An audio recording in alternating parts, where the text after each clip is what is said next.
my name is Marcus. I'm the compiler of a collection of therapy quotes entitled 1001 Windmills of the Mind, a collection of advanced self-help quotes taken from the philosophical, the psychodynamic, or the psychoanalytic perspective of strong goal, as I understand it's referred to by some, but perhaps many, as philosophical medicine and narrative medicine. Recently, we've been adding some quotes on the psychology of religion, which religion is jam-packed with psychology, filled with it. Imagine a bulging suitcase. Just open it a little bit. So we're just thinking out a few of the quotes. So a guy named Wayne Oates offered us some recent quotes here. And yesterday I posted one from a guy named Moxon, M-O-X-O-N, back in the 20s.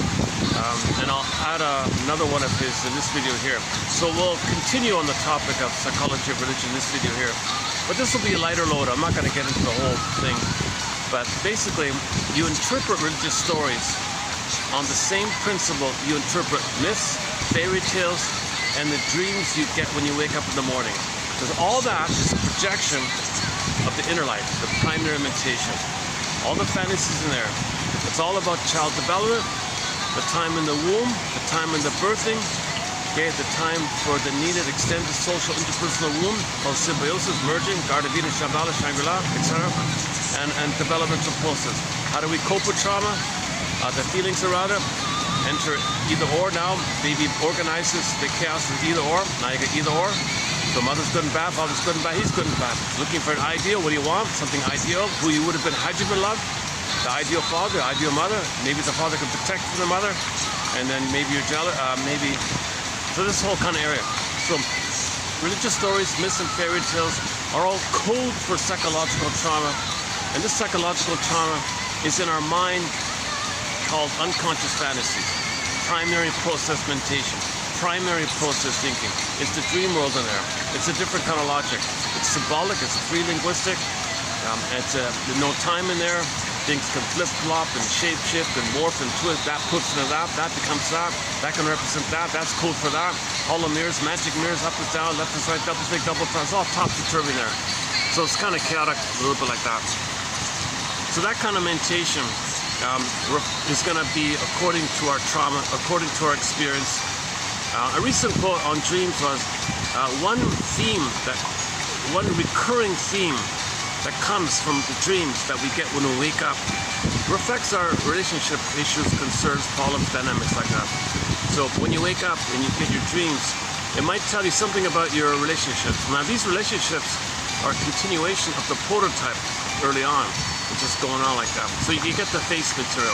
So you analyze your notes in the morning. Hang on a second. As usual, there'll be a few interruptions here in the public. Today the venue is kind of on the busy end here. Let me take a little walk here. Hold on a second.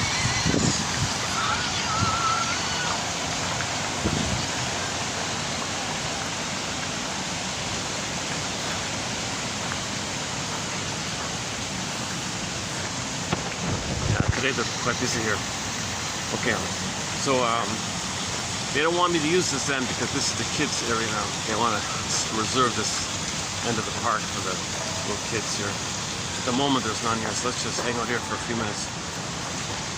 Well, I gotta wash my bag, my goodness. Okay. Okay.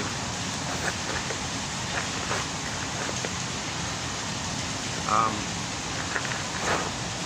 are we doing? Alright, still like this? Alright, can I still see that? Alright. Okay, so yeah, a recent quote about dreams was the theme of relationships. The pattern, the dynamic, the problem, the issue, the frustration, what you need, how it didn't happen, you tried, it didn't happen, you tried again, you wake up or something. So that might come to you in your dreams. So when you wake up in the morning and you grab your pencil on your bedstand and your notes there and you write down, you scribble down what you remember, okay, that's from your inner life.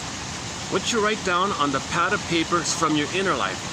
As above, when you write, from below. It's making your unconscious conscious. There's a process to make you conscious of your inner life. Okay, so that's what Mr. Freud says, that's really the idea of religion. The only time he said you can use that dreaded word, religion, is when you're referring to this. So basically, your dreams notes, your dream journal is your religion, because it relinks you with yourself.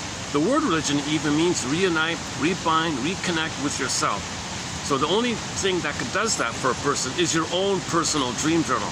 If somebody hands you some, grand other people's dreams and stuff, and it's kind of universalized and made it exaggerated to touch everybody, it's too much.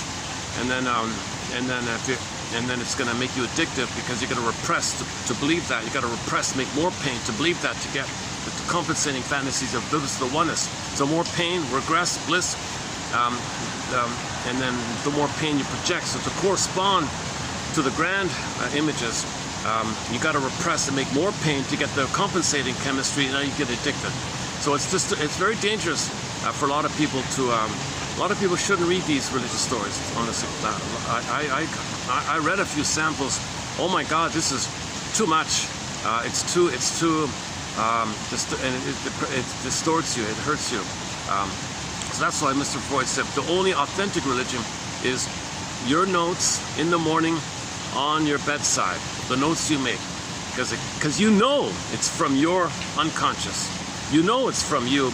And it's making you conscious, make the unconscious conscious, reunite, rebind with yourself, reconnect with yourself. So your unconscious is communicating to you. It's like a letter from your soul.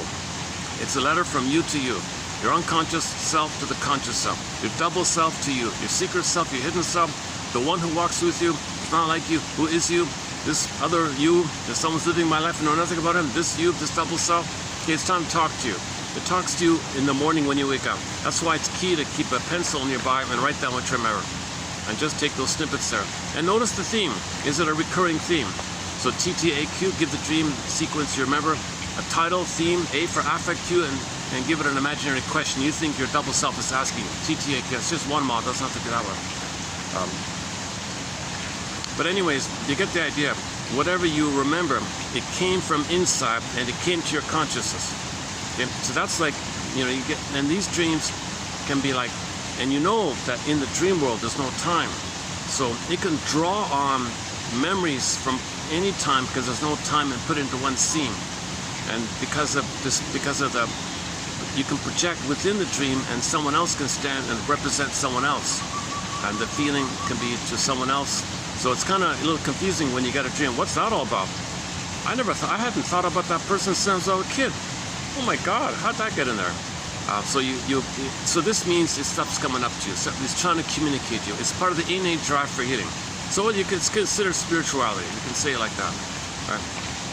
So that's the authentic religion is spirituality. Okay. So that's the opening premise there, right? Now, everybody's doing this, let's say, right? Everybody's doing this.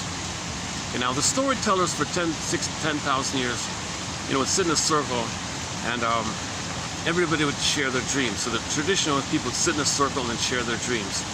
Okay, so that's a ritual that people did for thousands of years. Sit in a circle and share your dreams.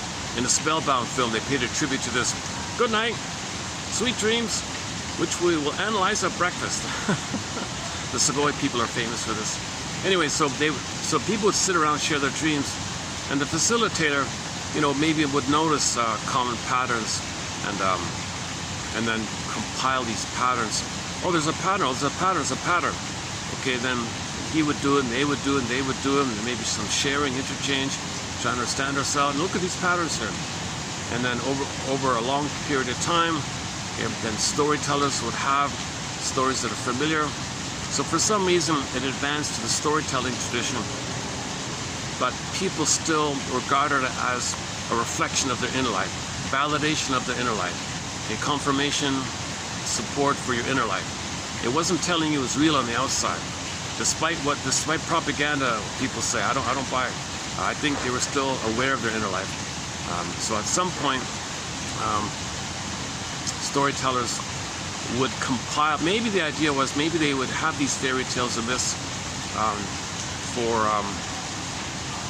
to then use to reaffirm your self-knowledge if somebody's wounded. So there'd be healing stories. There'd be healing stories to restore you to yourself, because maybe you can't project, but it's there, and you're afraid to project, so something's bigger, and you have all in common, unites. So maybe it brings people back to the fold So if somebody's wounded, the whole group would reenact.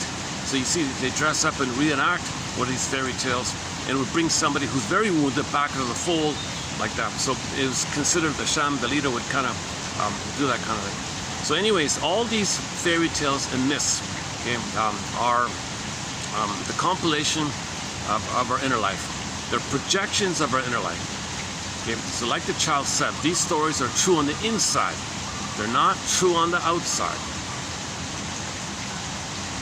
Okay, so it's pretty clear it's quite clear with myths and fairy tales.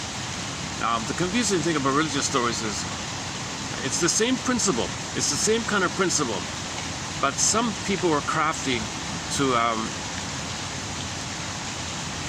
twist it a little bit.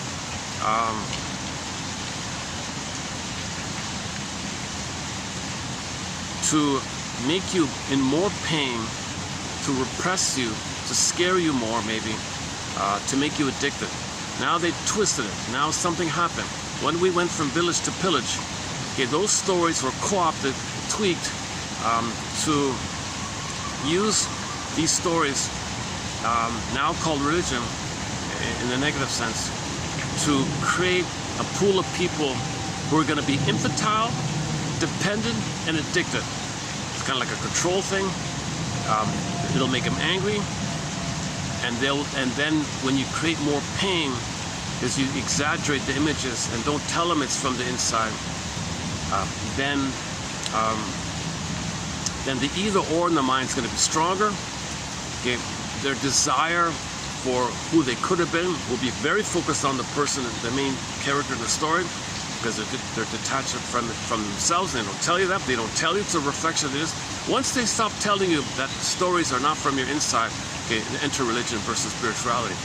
So it's no longer a healing thing. It's a propaganda, brainwashing kind of thing. So it's setting you up for propaganda later on, to fool people, to deceive people, and people are used to pillage and plunder. When we went from a village to plunder, okay, let's go back.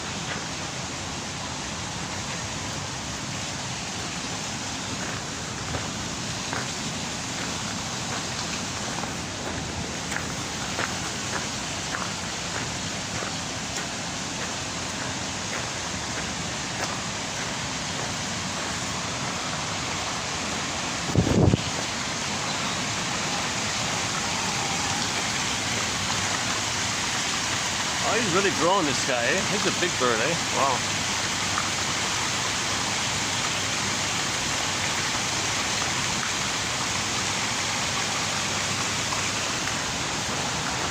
He's an older bird, huh?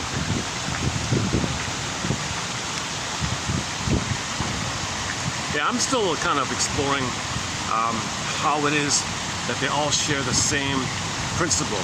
How you interpret a religious story in the same way you interpret, okay, fairy tales and myths. They're true on the inside. Okay? We project on the inside to know the inside. How do we know the inside? It's invisible, but it's real. It's real or true on the inside, but we don't see it. So what you project out is called symbols. Symbols are not real. The symbols, all these things in myths, fairy tales, religious stories, they're symbols. Symbols are not real, but we create these symbols to point to something invisible that's real.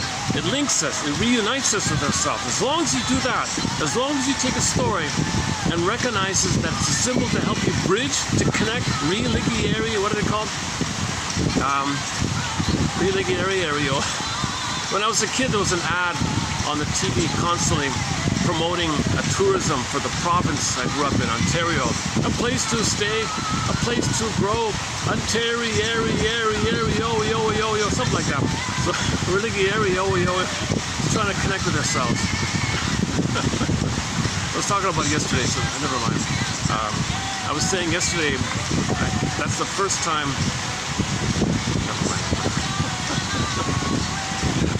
Yesterday I mentioned that, and I hadn't thought of that ad since I was a kid. And I said in the video, I wonder if I'll get a dream from my childhood triggered by the memory of that jingle. And I woke up this morning, no, it didn't happen.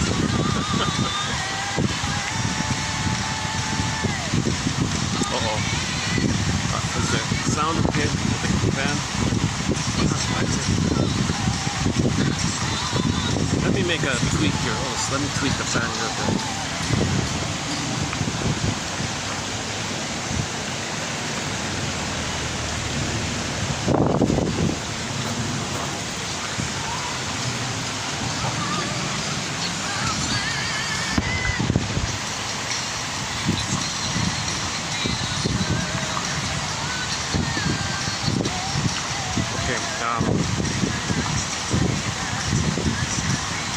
So it's called primary mutation. Alice in Wonderland, flip-flop, no logic like that. Very chaotic. No time displacement. It's invisible. Now these are called unconscious fantasies. Okay? Pre-linguistic, it's fantasies. Now these unconscious fantasies are there by the experience with our mother, with the birthing. If there's a problem in the birthing time or the prenatal time, in the Garden of Eden time, if there's a problem in the blissful time, the heaven time, the utopia time, room utopia, the Garden of Eden, Shabbat, Shangri-La, there's a problem like that, it might reflect it. Okay. Now, baby deals with trauma with either or thinking, so you'll have a lot of these knowledge of good and bad, right? So you're in a garden, it's all bliss, and then you got the knowledge, tree of knowledge, oh, either or. So that's a part of development. Because you can't stay in the bliss. So today's topic, you can't stay in the blissful, symbiotic, merged, fused oneness where you're one with with everything. You can't stay like that. It's happy, it's blissful, delirious euphoria. You have oceanic bliss, oceanic oneness, oceanic ecstasy. One guy called it delirious. We said that one already. Delirious euphoria. Other terms for it are he's a happy camper. So you can't stay in there the whole time. There's a drive to grow and develop. Like the sprout, it's going to grow, the tree, put a seed in, humans psychologically are meant to develop not just physically in our body, not just intellectually with our reading books and stuff. We develop in the sense of having a felt sense of our identity that's in line with us, with ourselves. So we feel and we maintain the ability to feel as we're getting older. And the qualities of the real self is a wide range of feelings, needed feelings, appropriate feelings, ability to mourn, ability to apologize, okay? The ability to articulate what you did that you feel badly about, notice the effects that your mistake had on others, and I share how you feel badly. You can apologize because you feel that others have feelings, and you have the natural empathy that we're one family, and you want things better because we're cooperative by nature. So you have the more normal, quote-unquote, human side of being with the feeling self. So the feeling self, feeling real and alive, okay, you know what's unique about you. When you express it with meaning, path of heart, joy, you don't need religion. When you enjoy what you're doing, love and work, when you enjoy that, you don't have time for this fantasy delusion of triggering the time and the bliss to deal with the pain and disappointments in life. So it's a bit, it is a little drug-like. That the slogan is a little bit, there's some truth to it. It's a defense against what you're dealing with. Oh, just trigger the time in the uterus, flip up the happy chemicals of when you were in the uterus. You feel good, put money in the basket, see you next time. It is a little bit of a druggy kind of thing, right? So the idea is the speaker at the podium would say, so what part of the trauma is we lost the bliss, right? Commonly, this takes place with the severing of the cord. So the speaker at the podium says to you, oh, welcome everybody. Hey, guess what? Good news. I found your phantom placenta. It's in the sky. It knows you. It loves you. It's there for you. So you describe the placenta, but never use the word placenta, but describe what it does for the baby. It feeds. The central vein feeds all the nourishment, all the goods, all the oxygen, all the bliss, everything the baby needs. Totally comforted by everything in the center blood vein sends down. Baby's waste elimination goes up the other two veins and digest clicks. So unconditional love, unconditional giving, unconditional acceptance. It knows you, sees you, loves you. Did we get it? All right. Sometime. Next time I'll jump up and see if I get them flapping. Did I get the fan? Let me make another tweak here. I'm worried if I get the breeze on the camera, you don't hear anything. That's a new fan you're having.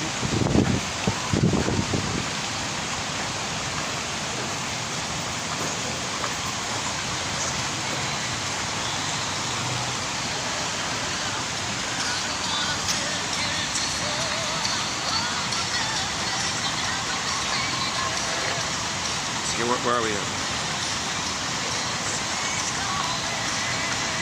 Delirious euphoria now. Okay, so the speaker at the podium will unknowingly or knowingly, I don't know, describe for you up in the sky, in the cosmic and invisible realm, this blob, I don't know, this thing, this invisible entity. Okay? It loves you, it sees you, it's there for you. You can express all your worries, you can express all your, don't worry, he'll send you the love. No matter how hurtful, no matter how much pain or grief or sadness or anger or frustration, no matter, it's unconditional, absolutely unconditional. You can say all the most terrible things, he'll digest, he'll cleanse, he'll clarify, he'll process, assimilate, and send you love. So he's describing the dynamic that's originally the flow, the cycling that takes place. The baby receives the good, sends out the waste. It's musical, it flows, that's why there's music all the time. It flows, ABC, do, re, mi, rhythm of bliss, rhythm of safety. Okay, the first mother's music, they gotta have music, the trigger of the uterus time. Okay, heartbeat, pulsating of the cord, and the blood veins, there's 3 of them, 1 down, 2 up. The movement of the blood flow corresponds to the notes on the music scale, ABC, do, re, mi, according to Mach. So the first mother's music, baby's eyes are, in the uterus, the baby's eyes are closed. He hears the movements, and there's some kind of sense of, oh, there's some background, there's some kind of backdrop here. Is that who's there for me? Music, this movement, this invisible movement, this drum beat, heart, okay, pulsating bass line and melodic melody. Whoa, first mother's music. So now the problem is, baby's got to have that continuum, that rhythm of bliss, the rhythm, the musical mother experience, the oneness of the musical mother. It's got to, the blissful oneness has got to continue from the water world to the land world. That means the cord's got to stay, and the placenta's got to stay. Okay? It's still alive like that. It takes a few days to drop off on its own accord. You can't remove it, but when they do remove it, betrayed, broken, bond broken, missing, where's my phantom placenta? Okay, go to the building, put in your money, we'll help you remember the good old days. So no, you gotta leave the cord, leave the placenta, and then skin to skin. Okay, baby's looking, he'll latch on, he'll start suckling, the room is warm, the mother floods the system with oxytocin to bond. If you remove the baby, the oxytocin goes away, baby return, where's the bonding? Mother can't bond. The mother needs the bonding hormones for her to connect with the baby, to pick up the signals and be attuned, to train, and have that rhythm of safety, the back and forth, the flow, the musical thing going back and forth. So if you remove the baby, the hormones go away, so you can't remove the baby. You must bring in the Doberman pinscher and tell the dog to protect the baby. Mother says, I'm referring to another thing from before, but one way to make sure the baby isn't removed, if it comes to her, the mother's got to bring in the Doberman pinscher or some kind of guardian dog and train the dog. Look, dog, help me protect the baby. If the gynecologist is going to reach for any kind of snippers, or if he's going to remove the baby, if he's going to mess with the cord or something like that, you growl at him or charge at him if you have to. You got to stop him hubby, you hand the baby over to me, okay? So the mother's got to take charge here because she might be out of it. So set it up in advance to make sure the baby is handed to the bosom. And he'll reach for the nipple and give a little time, maybe it's okay. He'll latch on, start suckling, all is good. Skin to skin, leave the smells, leave the odor, leave the mucks, leave the oxytocin, leave the heat, leave the warmth, skin to skin, body to body. It's got to be body to body because the baby's familiar with the mother's body, so skin to skin. And let the baby sleep on the belly because the grooves are there. The baby's growing inside, he's creating grooves in the belly, right? So when you put him on the top, that's home, that's my home. All right, so he's familiar, it's home, mother, he's one with the mother. Core's still there, still pulsating, still alive. The indigenous people call it the guardian animal, guardian power source, spiritual source, guardian source, power animal, indigenous power. So you got to keep his power source. It takes us several days to complete his cycling. Don't remove the cord. It's called a lotus birth. Okay, lotus flower stem pod, baby core placenta, keep it all intact. Okay, skin to skin, loving gaze. You need those 3 kind of parts to maintain the continuity of the paradise. The paradise has got to continue. The utopia, the nirvana, the bliss, Gardevina, Shambhala, Shangri-La, Nirvana, Avalon, all these paradise school images is code for this. It's a oneness. The baby's in a delirious euphoria of a blissful oneness with the mother. The mother functions in this role as being a self-object for the baby, a symbiotic object for the baby, a merged object, mother for the baby, a fusional object for the baby. Baby is one with this thing. He feels special, king and a god, he's blissed out. And mother's this grand, omnipotent thing, and he's one with the whole system. The two is one, he thinks the whole system is him. Yes, he's center stage, it is all about him. That's okay, he's still cooking, he's still developing, he's still in the oven, right? Yeah, he's still cooking. He's still developing. That's got to go on for the first 4 to 5 months on average. The mother will know when the baby can start to hatch out of the egg, psychological egg now. So the egg inside, we get it, but there's got to be kind of like a metaphorical extended egg on the belly, on the outer. But the mother's got to be like present, because the baby's going to wire in what he experiences with the mother. Human connections lead to neural connections. Interpersonal leads to intrapsychic. By the way, somebody said 50% of the baby's understanding is going to take place. 50% of the wiring is already being done in the womb, in utero. 50% of his personality, is already being established, and most of it's a lot of it's going to be based on the actual experience of the birthing, and then you got the relationship. So you don't want birth trauma, you don't want relationship trauma, you don't want prenatal trauma, perinatal trauma, strain trauma, ambient trauma, attachment trauma, development. You don't want these kind of traumas. So mother's got to, in advance, set it up to minimize the chance of it. So squatting was suggested. This thing with the back and the legs, gravity's pushing down. You have a bottle like that, discussed earlier. You want to minimize that. So when babies were traumatized by removing the baby, okay, and then putting the legs up, the back foot, gravity pushing down, because now, as mentioned earlier, one theory is one woman, the baby was hitting the tailbone for some reason. She couldn't tilt it back because she's on the back and the legs are up. Baby's hitting the tailbone. Okay, now the mother was in pain. She clenched. She freaked out. She clenched. The baby couldn't get out, and the contractions from behind were pushing him. He's hitting the tailbone. He can't get out. He's in a life and death struggle, epic battle. You can imagine the epic life and death struggle battle the baby's going in. These are memories now. These are fantasies now. The baby's getting fantasies of life and death, either or life and death struggle. Jungle, wild, intense jungle fantasies are going on in the baby's brain. It's all survival. He's coming out in his fight or flight mode here, struggling, trying to come out, being pushed, being hitting, oh my God, bumping. Jesus Christ, right? And then the forceps might be used and pulled away, quarter move. Oh, whoa. Imagine all the incredible, intense fantasies. There'll be mythological fantasies in his brain. There'll be intense, exaggerated, small, a helpless mother. It's too much. So it turns out to be very strong fantasies in correspondence to his life and death struggle coming out of the canal. And being it's a birth trauma, being separated like that, homoscoid, bond broken, paradise lost. Paradise lost, gotta have paradise. Like, whoa, so if he's frozen there, Outer Ranks says the imprint will be overlaid in the world. In the world, he'll continue this battle with the world. So the world proper will be like will be seen from the projected psychic overlay of the imprint in his mind, and he's going to continue in the frozen state of suspended timelessness of this constant battle with the world, trying to master this trauma, the birth trauma. That's Otto Ranks' theory discussed recently. So one theory is if he was sort of in a flee mode, he managed to flee out. He's born to run, played Bruce Springsteen, born to run. And if he's coming out sort of he was kind of cornered and he couldn't just escape, he was like really had to kick or something, or he had to force his way out, but he's born to fight. And our song here for this is from the debut album by the classic rock band Triumph, a song called Street Fighting Baby, something like that, on the debut album. Rick Emmett sings that one. So he's going to be born already with the stress response, fear and anger, stress response, fear and anger. You don't want fear and anger at the console. The joy, interest, curiosity, and even sadness are meant to be at the console. The gold, the ball, the blue jay, the radiance, the embodiment is supposed to be the console. But that gets frozen, suspended, pulled down, okay?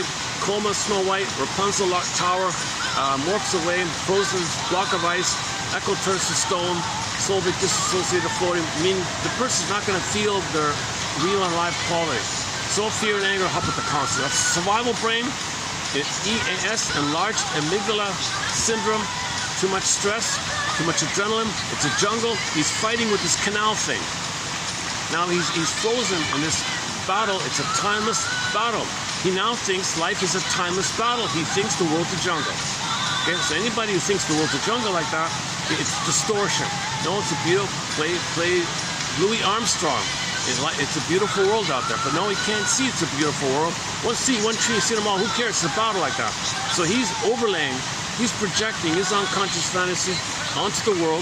That's what we do. We project when something's repressed. We project to make us unaware of the pain within it. Projection is a defense against the pain, so we don't accept it. We project it. When you see it out, your attention is out. It represses the pain and what's going inside like that. So back to 3,000 years ago, Heraclitus says, the hope is that the reality is there is one world. We all, one family, one earth, beautiful family, one family with this beautiful world. That's the reality. That's the hope.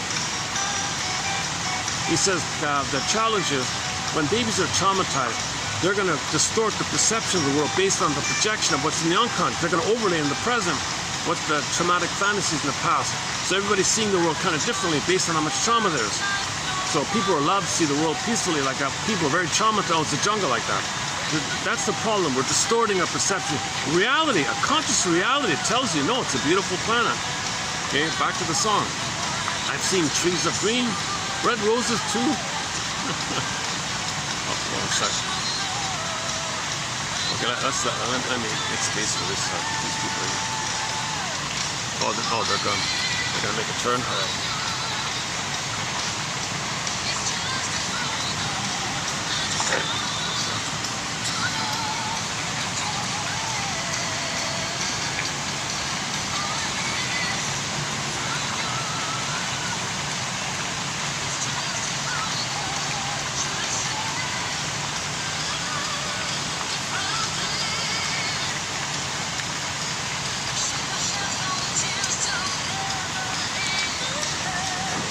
Comment on the body language of something.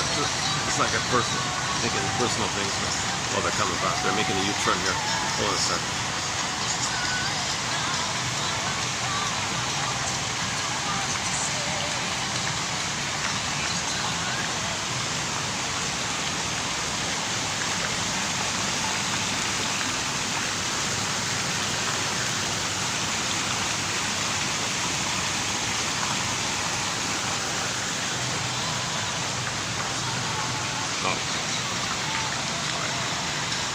Found the exit, all right.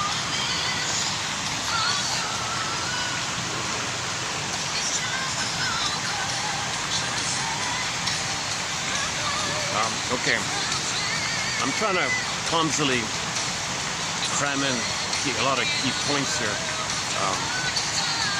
Each of these points takes 10 hours to run through. We've got to talk about oral fixation, symbolic, hope to get better past, Edmund Berger's psychomasochism, dopamine chase, something to trigger the past to feel better. Now it's addictive, devouring the planet, village to pillage. There's a lot of material, a wealth of material in this collection here. So at the moment, I want to focus on auto ranks theory about the overlay of the suspendedness of an unresolved issue where we're trying to get out of the womb. Now we don't say that. We don't say we're living our life trying to be out of the womb. Now you might say you want to be psychologically born, like you want to be like free from this trauma. So then you can feel your embodiment. The princess comes back, you feel really alive. So again, when the princess comes back to the castle, all is well. When her feelings come back to the body, all is well. That's what we're talking about.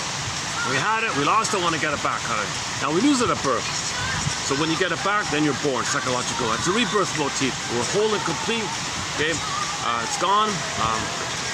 Now you have these all these fear fantasies. The death of that's going to be the birth and the return of your new life. That's the rebirth motif. Emphasize the auto rank. So I'm still working on this theory about auto ranks theory. So you're frozen because the unconscious doesn't know time, and it's a jungle, and it's unresolved, unfinished business. Didn't get out of the womb properly. So you create a map, a blueprint. My summary of it is imprints. These imprints by the relationship then lead to blueprints. Blueprints. You follow the blueprints. So if you follow the blueprint, it's going to be as if you're seeing the world through the blueprint. So in the present, you see the past blueprint created by the imprints. So if you're carrying the blueprint or the stencil or the schemata or the working model, and you see to the present, that means you're still in the past. You're living in the past, hoping for a better outcome. So the present's still the past. Past, you didn't get out of the womb properly, let's say.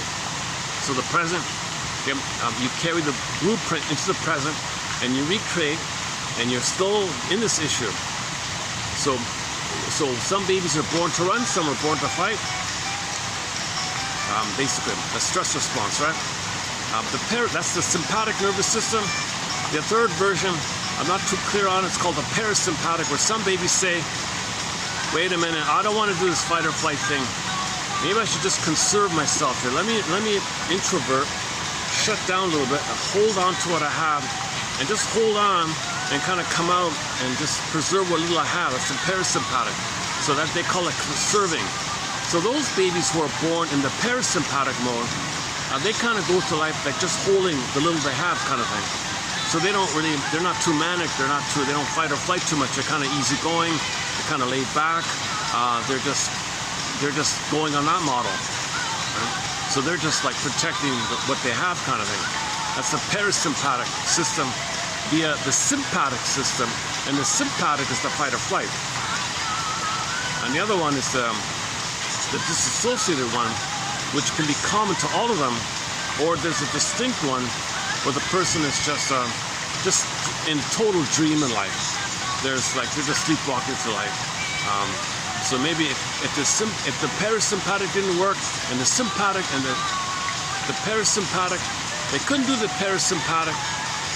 They tried the sympathetic, the fight or flight. That didn't work. Then they spaced out from the sympathetic one. So yeah, from the sympathetic one, they couldn't fear flight. They spaced out. That's called the disorganized attachment style, the dissociative attachment style. So these are like dreamers in life. They're just daydreaming through life. So they're still in that experience where they overlay the memory of the womb to the planet, and they're in a space going through like that. They're timeless like that. So the dreamer, these dreamer types probably should maybe revert back to the some sense of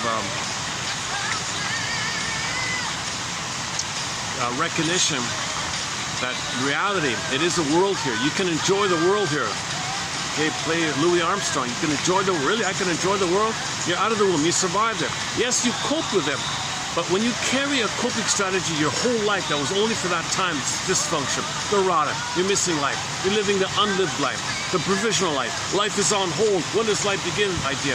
So you got to get yourself to admit that the past is the past, the present is not the past. But in order to do that, you got to consent. You got to consent that the past happened. You got to consent and admit, oh my God, the past did take place. There was a past. The trauma did take place. There was birth trauma. Okay, you got to consent. You didn't like it, but I consent. I admit, mother failed me. She betrayed me. She smoked when I was pregnant. She drank when I was inside. She smoked. She went to concert. She was arguing, watching scary things. She took pills or something. She took too many pills or something. She betrayed me. She failed me. She didn't protect me. She didn't bring in the Doberman Pinscher at the delivery. She allowed the guy to rip me away. She didn't say, stop it, don't remove the cord. She didn't protect me. Mother failed me. She betrayed me. She betrayed me. Now enter religion. I wish there were a father to protect me from her. I wish, is there a good father out there? Is there a father who can protect me from this vicious behavior? Because from the baby's point of view, mother's a vicious monster, a Medusa. The mentation will be, the representation of mother doing this will be mostly by his rage. The mother's not that vicious, but his rage is desperate. So you fuse it in, poof, you got a Medusa, a monster of the id, an id monster, a devouring monster, a gobbling monster, Cyclops, Medusa, guy with the horns, devil, Satan, Bilabaya, all these things. So your mother's like that, holy, you know, Father, please protect me from her. So we want protection, we want safety. So father's supposed to protect the baby from the abuse of mother, from the baby's perception. So that's the interreligion. Oh yeah, there's a good father, he loves you, he's there for you. You can handle, he can handle, he can protect you. Oh yeah, and and don't worry, there's a good mother for you. The Trinity, and there's you. So the Trinity is, you got a good mother, good father, and you're all one, and you're happy. You're a happy family. So you gotta symbolically recreate what's missing to feel better and to project what you didn't get. You project what you didn't get to know you didn't get it. So you project what you need. You project what happened. We project like crazy. Religious stories, myths, fairy tales, It's a lot of projecting going on because there's a lot of too much trauma, prenatal trauma, birth trauma, other kinds of traumas. Relationships, the key one. Once you remove the cord, that's it. You can't remove the cord.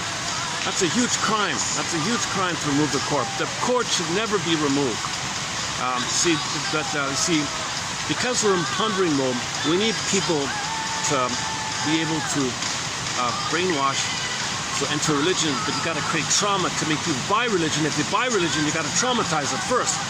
So then if you traumatize them first, they'll buy the religion, then they'll buy the propaganda, which is needed to plunder, pillage.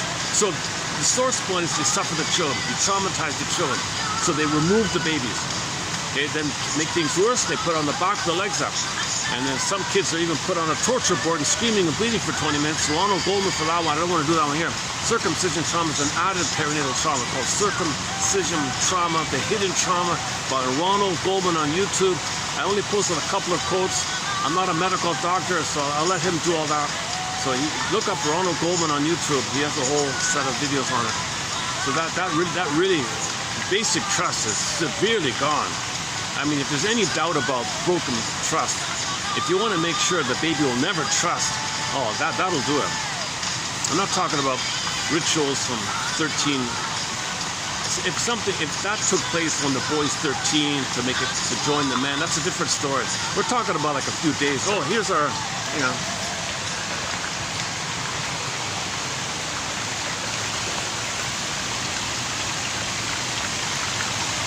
Oh. Boy, these prawns are growing, eh? They're growing quickly, eh?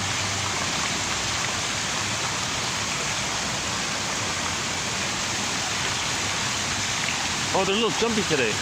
Wow. They used to approach me and try to snap at the phone, huh? Oh, the birds are jumpy, eh? They used to like run up and try to grab the phone. now they're startled easily.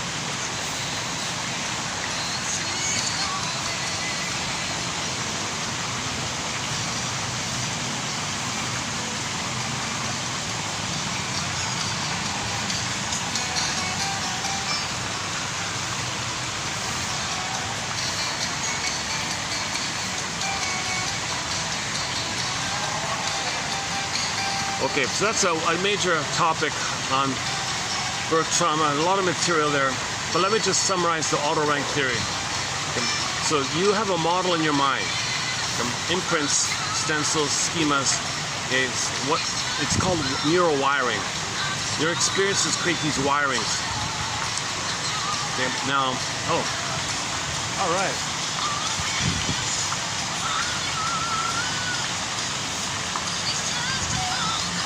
Oh, cool. They're getting more animated, apparently.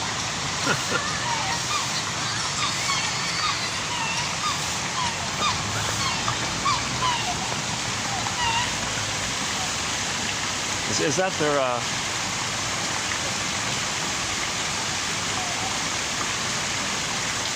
I'm not sure what the translation for that would be.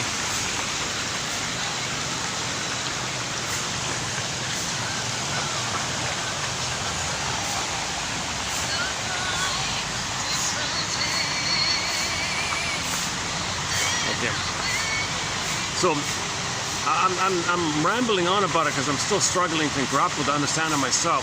Is it true? Do we really kind of like overlay or project this time that we were struggling and frozen in?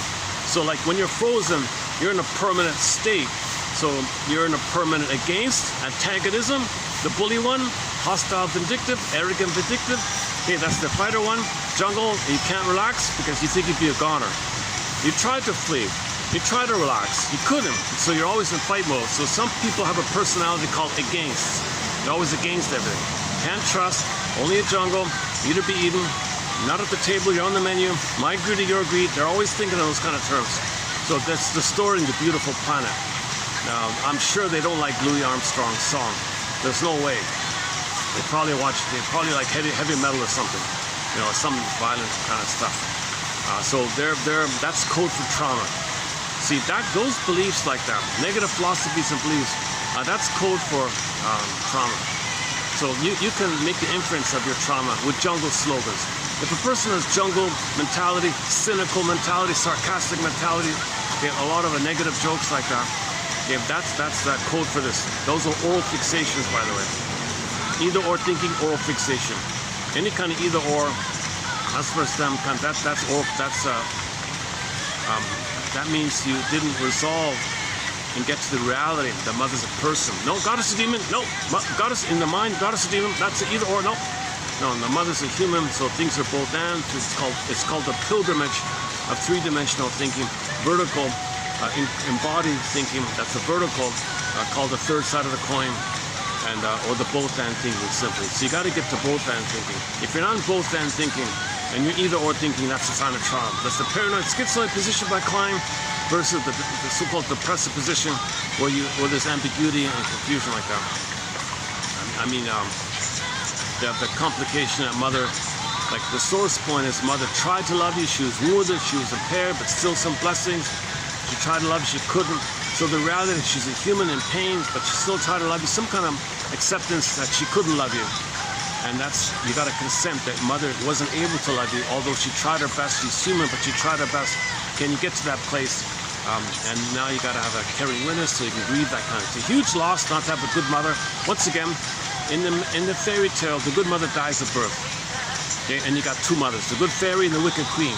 Okay? So from the baby's perception, he doesn't see a representation of mother as one human. He never got that. And he's in a prior place of goddess in uterus. So in uterus, mother was a goddess, crashed at birth, whoa, enraged, okay, monster based on his feelings, he creates a monster, splitting. So mother's good or bad, okay, and then he transfers that father's good or bad, himself good or bad. So now you got this either or stuff. So this is the knowledge, right? You fell from the garden, and the knowledge. One theory about the apple is, the teeth came in, so maybe it's a little later on or something. I'm not sure. Usually the apple's the nipple, so I'm not familiar with these religious stories, zero at all. So I can't comment in depth with it. John A. Sanford did all that. Mel D. Faber did all that. So some people have done all that. So I'm not gonna enter into that kind of world. But and also Oates, sorry, not Oates, Oates with a T, Oates. O-A-T-E-S, Wayne Oates has 3 books on the psychology of religion. 3, maybe 4 actually. No, 3. So those guys spell out these stories and put it on the couch and tell you how it's symbols. It's all symbols. It's all symbols from the inner. The inner is symbolic. We don't know it. So the symbol that you see is a reflection of the inner. Symbols come from the inner life. Our unconscious fantasies means we create symbols. The symbols refer to our inner unconscious fantasies. That's the main, that's the heart of it all, like that. So back to Otto Rank. Otto Rank. Oh boy. Back to Otto Rank. So if you overlay your memory of that time in the canal, the womb trying to get out, this whole thing, and you froze. It's called birth trauma. You were traumatized trying to get out. Put it that way. If you're in the fight or flight, disassociated, then you're kind of like that. Okay, so then you overlay that, and now you're like a permanent, like 24/7 runner, 24/7 fighter. So that's hypertension, hypermuscularity. Everybody's like, a lot of people look like Lou Ferrigno's now. Got a fighter like that. They think like that. So why? Because they're trying to master. They're trying to resolve. They're trying to get a better outcome for the past. They're still in that suspended past, preparing. I want a better outcome. I gotta be a better fighter. I failed when I fought to get out of the canal. I failed. I better still prepare, and maybe I'll get it right this time. So you fantasize that you're still there and you're trying to master it. But reality check, you're not there. No magical time issues. You can't go back to the past, except the present. But the unconscious says, no, all time is that time. Yes, materially we understand the present, but emotionally and in terms of our motivation, what we're after, what we're doing, what we're looking for, how we think, what we believe, our conclusions about ourselves, our beliefs about things, okay, that's still in the past. And you carry that to the present, and see the present in terms of that past. You're just using the present like a staging thing, like a theater thing. That's So the present's a new addition to the past, a recreation of the past, a reenactment of the past. You're not enjoying the present, still living in the past because of the pain. The pain keeps you there. Yeah, but in reality there's time, but you're only going to transfer the past to the present. Yeah, that's called transfers. Or paratastic distortion. You're going to distort the present to fit the stencil of the past, to fit the blueprint, to fit the stencil. Oh boy. I'm in one of these kind of caffeinated modes here. Maybe having a break with the wise swan here will calm me down here. Are you going to try to grab the phone? Last time you tried to grab the phone, huh?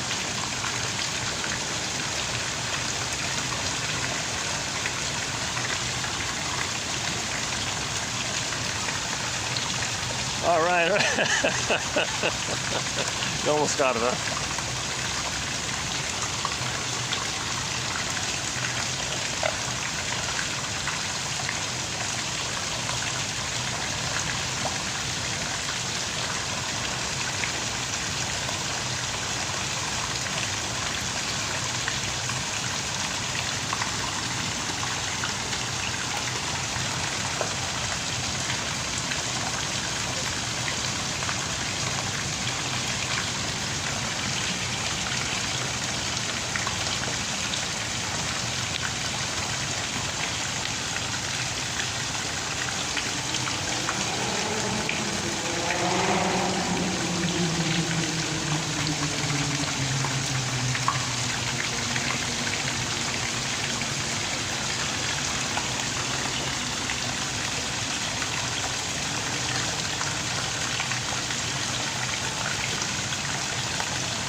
Speaking of Trinity, right?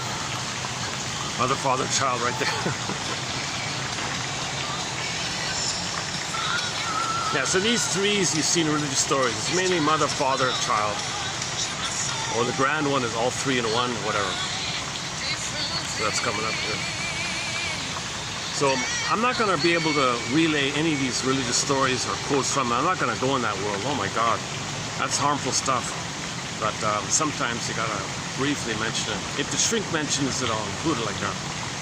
So check out the quotes by Mel Faber in her collection. Okay, he has a trilogy of books on the psychology of religion entitled 1. The Psychological Roots of Religious Belief.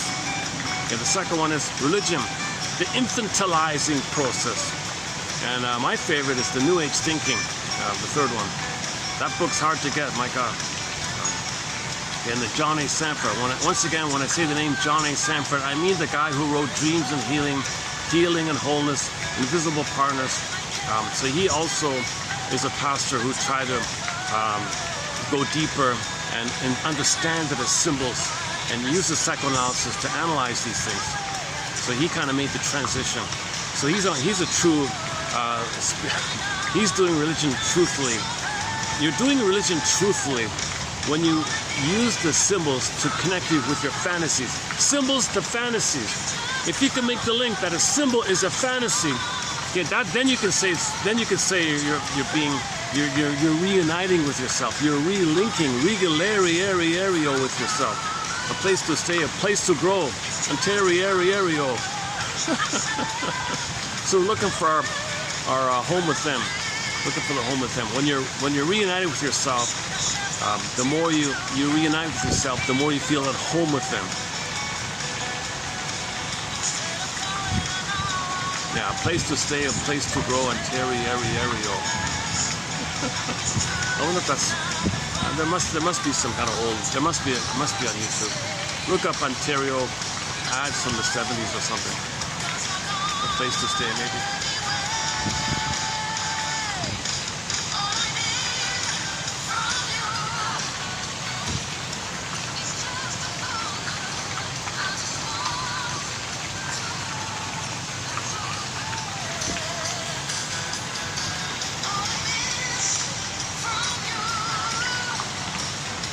where are we?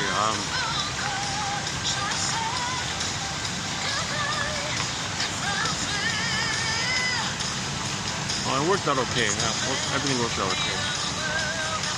I never want to interrupt any of their little gatherings here. Okay, where are we here?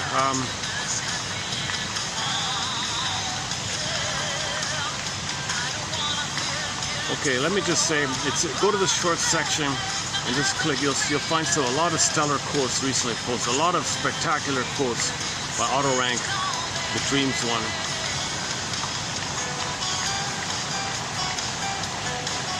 Oh, sorry. So if we overlay our time in the womb onto the planet, and the planet is a fantasy womb, illusion of the womb, and we're still dealing with the past timelessness of this.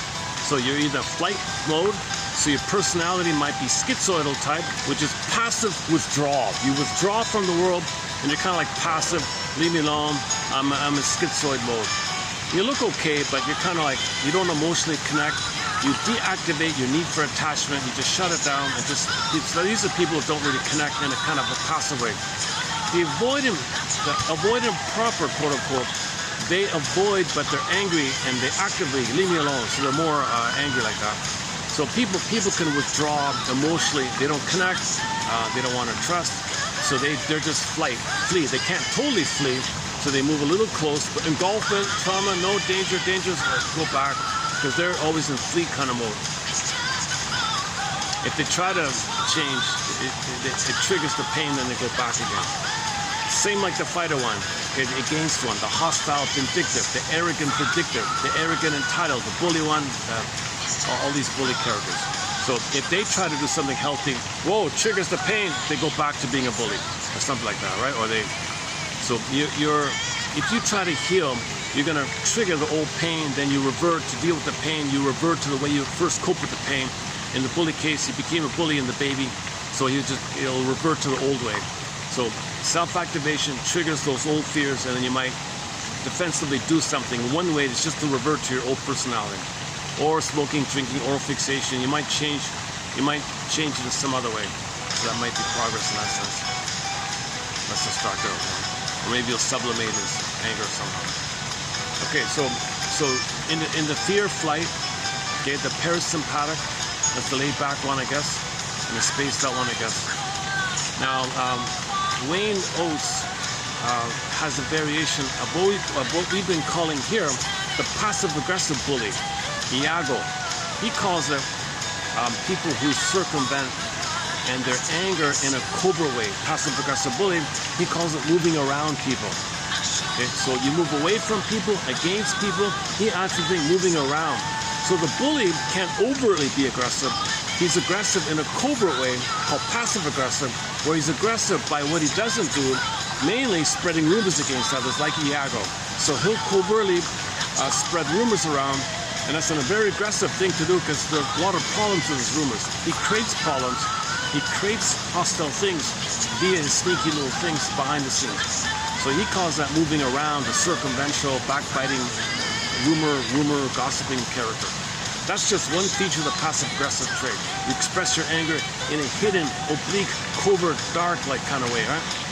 So that's a new thing added by Wayne Oates, the moving around.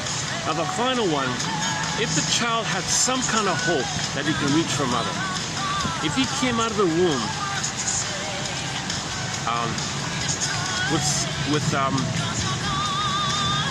I'm not sure what it is, but if he came out of the womb and he was able to connect, he got some development with the mother, and he had some hope with the mother. It's not enough, he was still hurt, but he ended up with some kind of hopeful mode. That's the clinger and the pleaser and the caretaker, they move towards people. So again, Karen Horney, the healthiest one, you want to move towards people. Now there's two versions.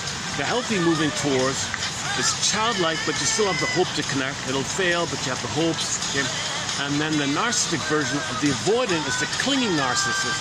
That's in the category of the away. So you can cling if it's away. The voyeur, it's away, but you cling. The voyeuristic narcissist, waif narcissist, okay, the causa narcissist, things like that. The idealizing others narcissist. It's still in a way, but you do it through fantasy or by idealizing the exhibitionistic narcissist, which still avoid him. Narcissists might be gregarious, but they still shut down emotionally.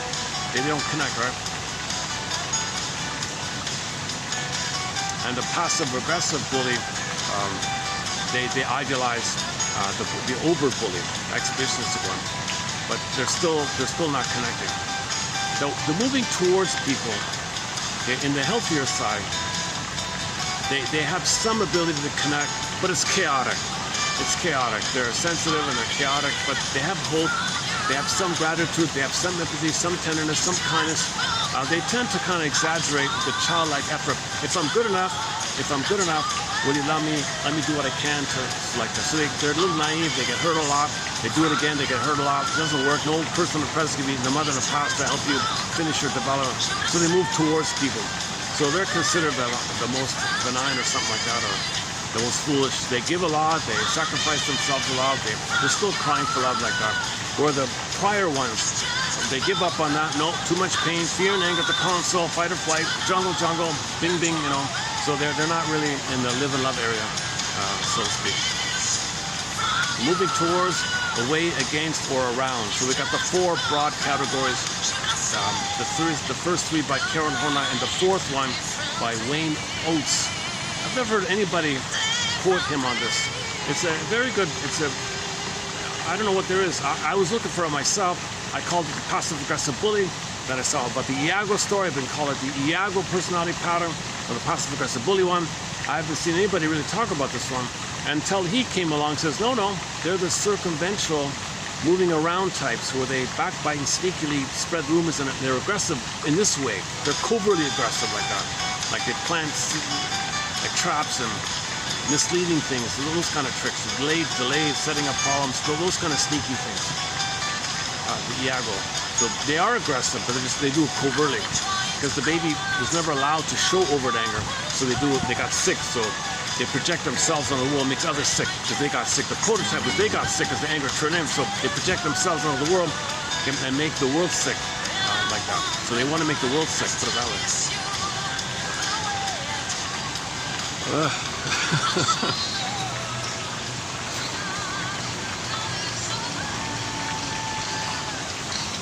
Okay, we added a new song to our soundtrack. We added 3 new songs to our soundtrack yesterday. Let me play one of them, take a musical break here. And after the musical break, we'll do the quotes. We'll do the quotes on the Bliss one, the Garden of Eden one, mainly about that. So it's a lighter load of quotes. It's, the ones below in this batch, I've talked a lot already. So I want to do a preview of 3222. So, but let's take a little musical break here. This is from a singer from Malaysia. Just discovered her. This is now our 3rd song of hers. If you go to the short section, I posted a clip of it. Let's just try it. I want to try it again here with the Swans. It's called, if I can find it, it's called, hang on.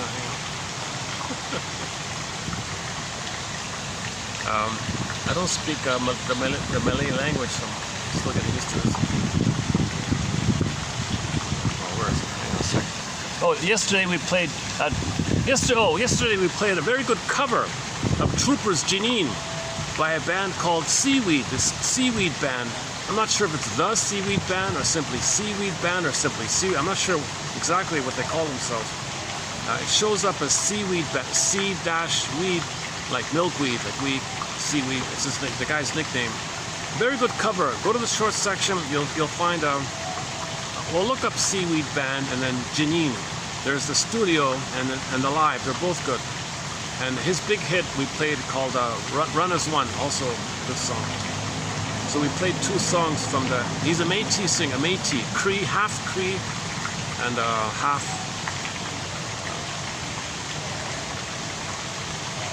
Okay, let's take a musical break here. Hang on, where is it?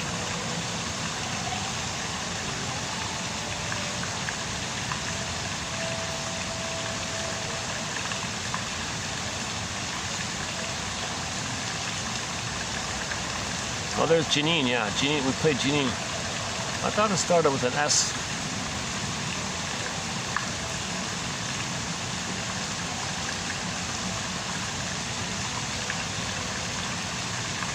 No? See?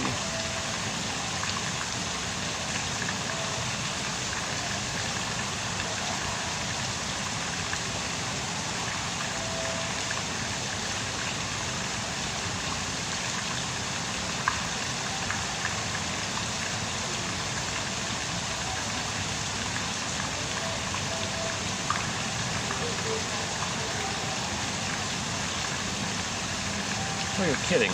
Where is it? Where are you?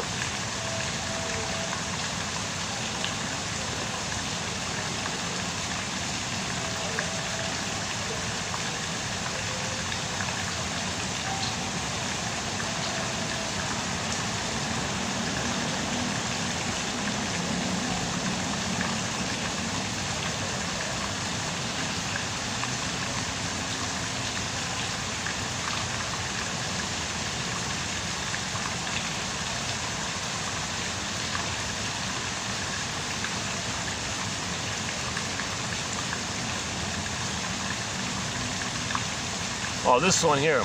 Okay. It's called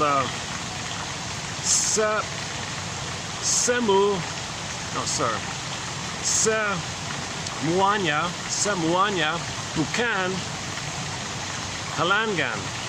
A nice little song from Malaysia. Let's take a short break here. Okay, see you in 3 minutes.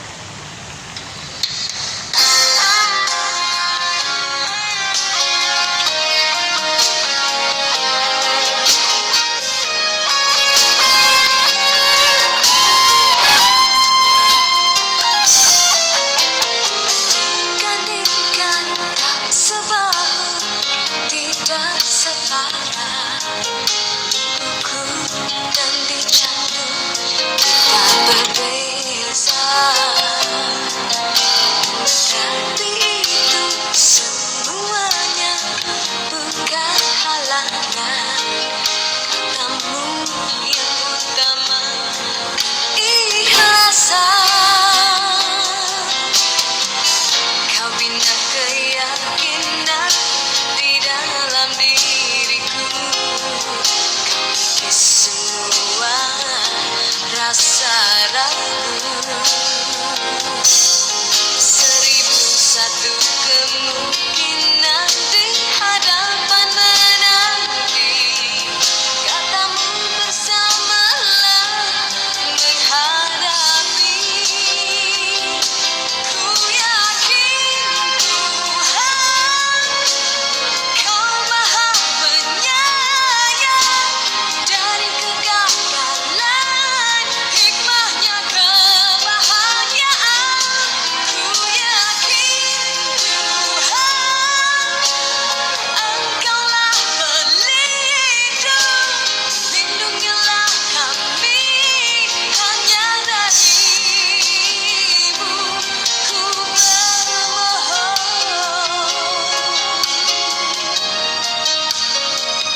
Whoops. Oh,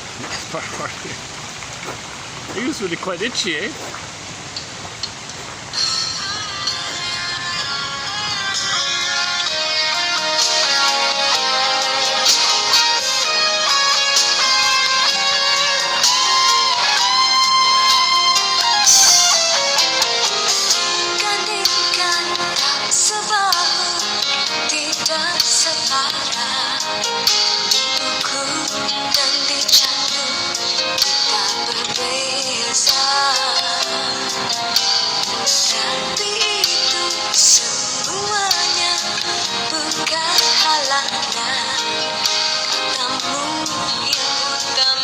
It's still going. Kau bina keyakinan di dalam diriku, kau beri semua rasa ragu. 1001 kemungkinan di hadapan menanti, katamu bersamalah menghadapi. Ku yakin Tuhan, Kau Maha Penyayang, dari kegagalan hikmahnya kebahagiaan. Ku yakin Tuhan, Engkaulah pelindung, lindungilah kami hanya dari. Oh, I get it. He was grooming himself to go for his big date or something. Now he's gone. That's the first time I had like a close-up look at him. Just sort of really, he wants to make his feathers fluffy and soft. He's scratching himself a lot. Maybe he's got an itch or something.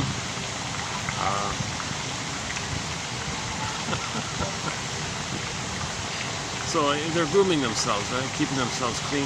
All right, enough about that. Okay, let's go here. Got off topic here. Mythology.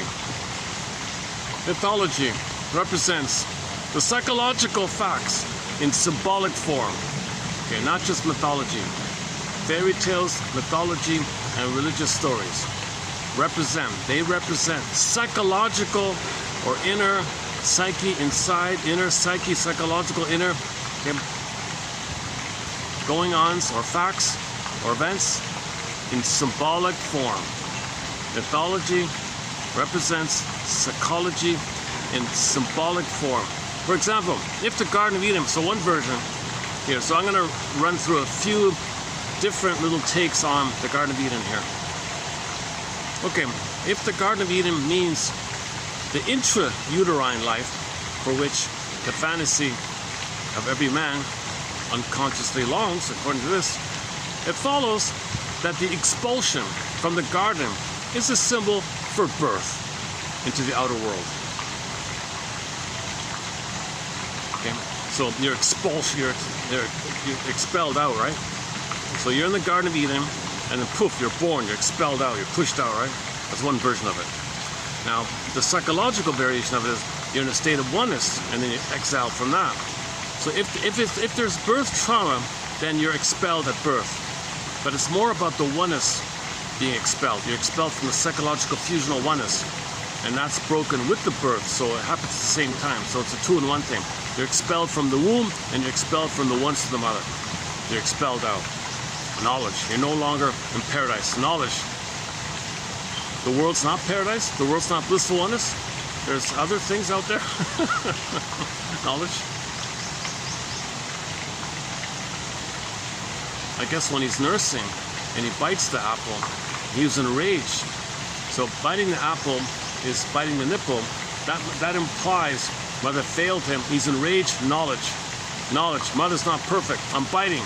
So when the baby bites the nipple, okay, biting the apple, okay, then you're no longer in paradise. Because something went wrong. Because biting is a rage on the baby's end. Come on, mother, you're holding me in the wrong position here. Don't hold me like this. Why aren't you picking up the signals here? We need a flow here. We need a back and forth flow here. I'm uncomfortable here. You're following. Don't follow a schedule here. I'll bite. No, don't remove the nipple. Don't give me weaning trauma. He's gonna bite. Oh my God, mother's doing this. Okay, knowledge of the world. Mother's not perfect. Mother's traumatized herself. Knowledge of the world like that. And then the tree idea. Sometimes the mother's considered the tree, right? Tree of knowledge. So the baby's sense of knowledge is the mother. The tree of knowledge is the mother. And the mother hurt him. And yet to bite the apple, that's he's expelled from the Garden of Eden. So that's all it means, right?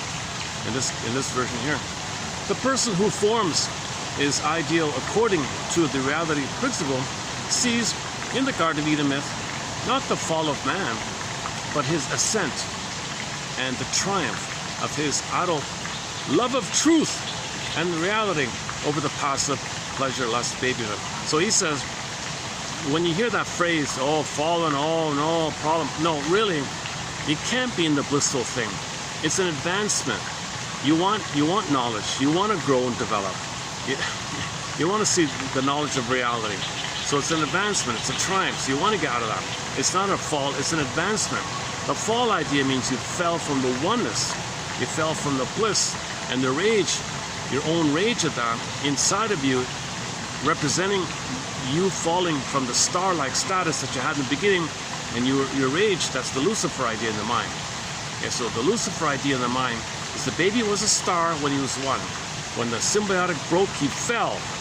That's a different falling, right? He fell from that, and he was in rage, and that's what's in his mind. So it's destructive. The monsters of the id. The monsters of the id.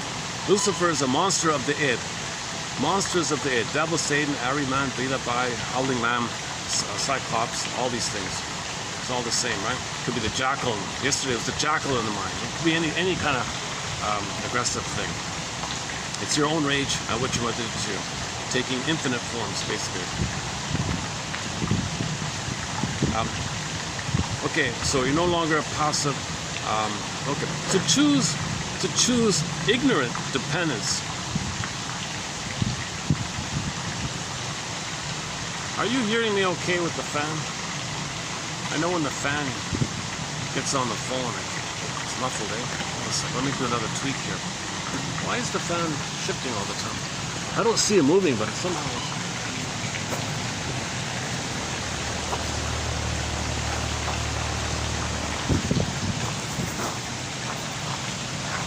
That should be okay, right?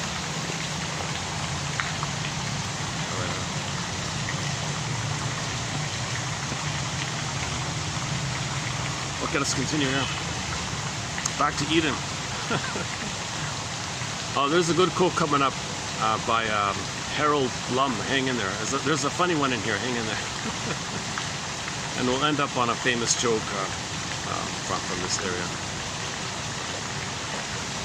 To choose ignorant dependence is to choose arrested development, regression, lotus land. So now you're going to be in oral fixation. So basically oral fixation. To choose knowledge and disobedience is to advance towards adult individuality and self-guidance.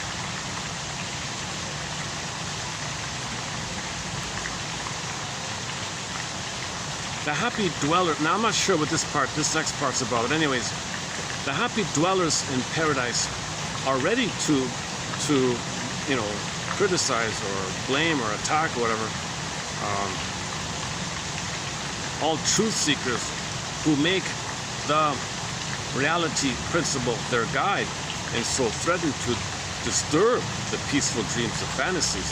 So I'm not sure which religious story this is in reference to, but you can kind of guess about it. If people around you want to have a reality and you're in Lotus Land, don't tell me about reality. I'm addicted to Lotus Land. Something like that. The psychic growth and health of man depend on his gaining knowledge. So you want knowledge as a basis for action, which forever bars his return to sleep like paradise of his fancy. So again, once you're out of the symbiotic egg, you can't go back in. A lot of people do try to go in. If you do try to go in, you become an addict. You can't try to go in. That's the danger. If your chemistry is going to produce the blissfulness at the baby psychology in the adult body to compensate. You see, it's a blown up phenomenon. Okay, for example, if you take a traumatized baby and poof him into an adult, he can become like Whiffle in the Twilight Zone. We just discussed the Twilight Zone episode, the brain center at Whiffle's. So he was a heartless org, Scrooge, cold, unfeeling, just so he had a contempt for people. He only wanted money. So he was traumatized as a baby, that guy. So you take his baby psychology, and then magically he inherited $1 billion massive company, and then he applied his baby psychology to the power of being a billionaire, and you saw the crimes he was committing, basically. I'm a little exaggerating.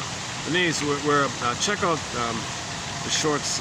There's a thing called, it's entitled Twilight Zones,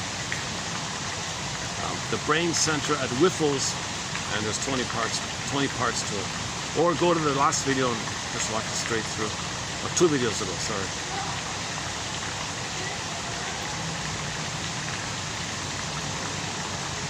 It is clear that the traditional interpretation of the fall myth represents the wishes.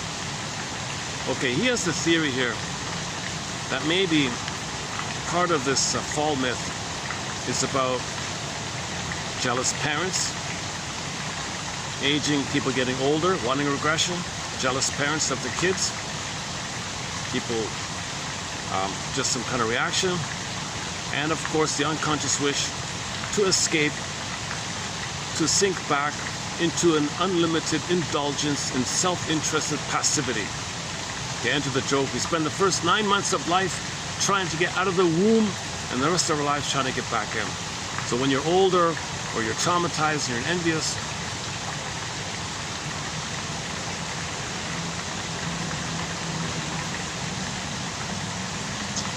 so they're trying to say it's a good thing. Oh, you want to be in paradise. Not the babyhood paradise of symbiotic oneness with your mother. No, that's the baby paradise. The adult paradise is it's vertical. You feel in your body. You're happy in love and work, like Mr. Freud says. Okay, you're in harmony, and you're busy in creative pursuits, and you're generative, and it's heaven on earth because you're in harmony with yourself, with your family, your community, those kind of things. So it can be heaven on earth if you're coming from your feelings. So it's a different. So it's a return to heaven. So you had it, the baby one, lost it, and want to get the adult version of it. The hero is ever unconsciously identified with his worshiper. Okay, so in these religious stories, we have the hero, the main guy in the story. Okay, you might want to identify with him. He's who you would have been had you been loved. You want to be the hero, the inner hero in you, but you're traumatized. Well, there's a symbol of it. You aspire to be like that somehow. Religion is in harmony with typical unconscious needs. Unconscious needs. Okay, when our needs are not met, we still look for it somehow. The believer feels at home as a member in these religious, whatever. God himself is felt to be a society of 3 perfect lovers. Okay? The Father protects and guides his children. The motherly love of fill in the blank is ever there, and the hero is you. So there's the Trinity. So something that symbolizes the perfect, happy, blissful family. So you want a good family. There it is in your fantasy. Okay, here we go. Part 2. Developmentally, psychic splitting. It's a defense mechanism. To deal with the pain, he does either or, helps manage these things. Psychic splitting begins very, very early in life, possibly right at birth. So oneness can also be understood as a womb fantasy. A womb fantasy. So the blissful oneness Garden of Eden is a womb utopia. a regression to a state of imagined, undifferentiated oneness with the universe, the womb universe. So you're one with the womb, one with the universe, one with mother, one with that Gaia. Okay, and when it's trauma, you do either or, and that's the fall. So with the fall, now you got knowledge of good and bad, good and evil, right? Good and bad. But the bad is just a cry for love. So keep that in mind. Whenever they say evil, it means cry for love. All bad, hurt, rage, anger, evil, it's just a cry for love. So you either love or cry for love. The good or the cry for love, but the cry for love is called bad. So good or bad, good or evil. The evil is a cry for love. Anything described in terms of evil, okay, it's because the L-I-V-E was under pressure, and the letters spelled around, but it's still the L-I-V-E. You want an L-I-V-E, you want an L-O-V-E, you want a love, but when it's rejected, and then it becomes destructive. But the underlying motivation is the drive for love, the drive for connection, the drive for development, the drive to be who you're meant to be. E-V-I-L just means you're enraged about it, destructive about it, because your fantasies, you got to control the breast, devour the breast, so it's destructive, it's hurtful. So it's very hurtful. But it's not a separate distinct thing. It comes from the love line. There's only one river like that. There's only one life force like that. Love line. Man who lives in the Garden of Eden in complete harmony with nature, but without awareness of himself, begins his history by the first act of freedom, disobedience to the command. Okay, so one version is if you're just unaware, like you're just unaware, you're a happy kid, you go to high school, you know nothing, you're just having fun, you don't know anything. You're considered in a kind of ignorant bliss or something.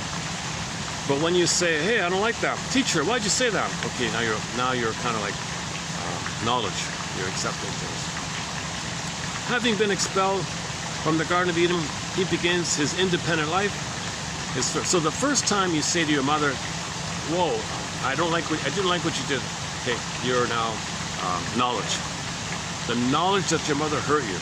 Okay, then you see, there's now you're out of the Garden of Eden. When you admit your mother failed you, when you admit the school, the teachers doesn't care about you, when you face some reality. I went to university, and on all their documents, students were never once ever referred to as students. All students were referred to as funding units, FUs, I kid you not. All their memos referred to students as FUs, funding units. There was a play like that. And that was the contempt they had. It was only money. They didn't care about teaching. They were cynical, and we were all just funding units for them, like that. And these memos were all over the place. Students would read it. What? I'm not a student? I thought I was going to learn here. What? This is just some kind of money thing for you? If I'm here and I pass, you get more money or bonus, some scam like that? Oh my God! So when you ask about that or know about that, you're out of the paradise. Your delusion that you're going to get a good education. Oh my God! Whoa! You're out of the garden. So one version of getting out of the garden is your loss of innocence or something like that.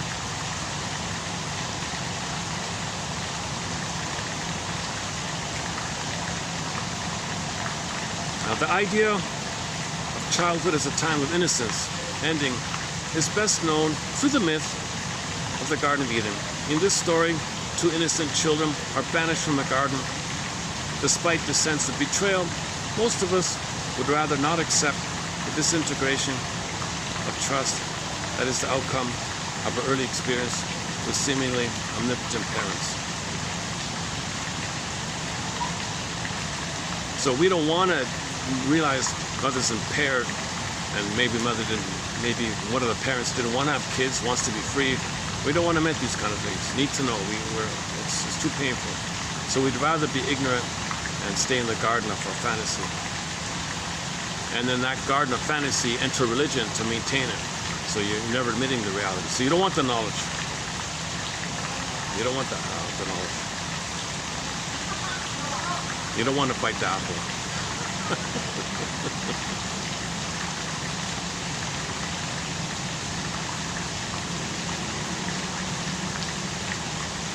A weaning experience, weaning away from neurotic expectations, an expulsion from a false Garden of Eden into the real world in which the person is now equipped to find what he needs. Okay, so being expelled or fallen from the egg, being expelled from the Garden of Eden, okay, that means you're gonna enter into the real world. Expulsion from the Garden of Eden is unfair punishment. We never planned this. Like the baby thinks, oh, I gotta grow up here? I can't just be a happy baby? I can't just be a happy camper? I gotta grow up? Seriously? Oh, I don't like this. Now, if he's loved, it's okay, but if he's hurt, then he's in rebellion. Oh, I have no choice. I have to grow up. Can't I just do Peter Pan's enter Peter Pan's story? Oh, I'm gonna rebel. I'm not gonna grow up. I'm gonna be a teenager forever, young forever. I'm not gonna. If you're loved, you're okay with it. But if you're hurt and you're supposed to grow up and you were hurt, oh my God.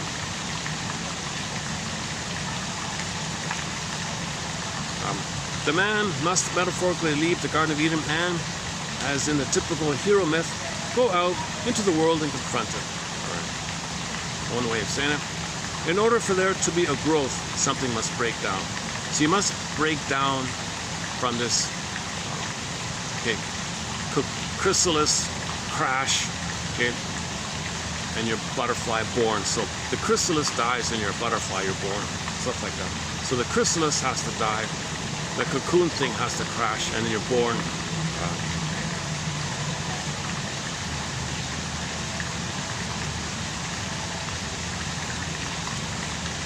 Not only does God chase Adam and Eve out of the garden, he also lets them find their way in the world by themselves and with each other. Okay, so you can see how this is about development. Children, boys and girls, or the child has to leave the garden, but you know, you're going to find your way.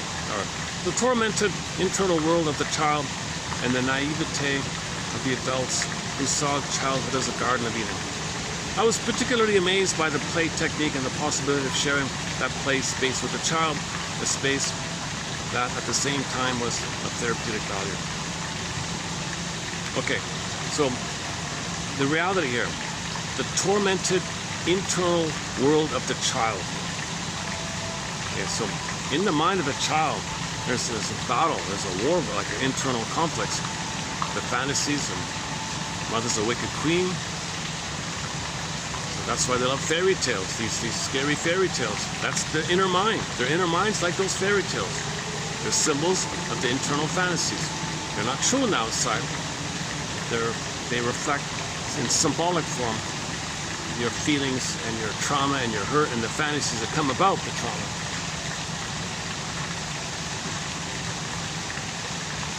Oh, here's the funny one.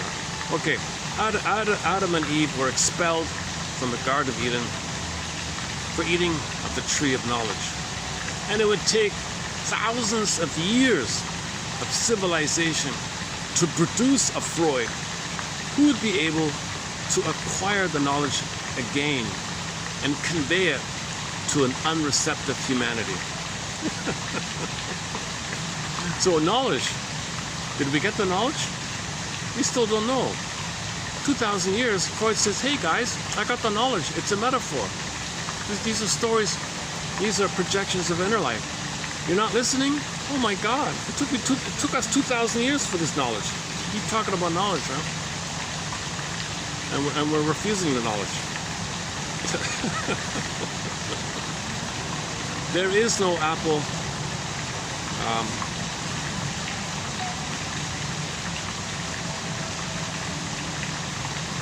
My phone's freaking out again here. Hold a second. Give me a second.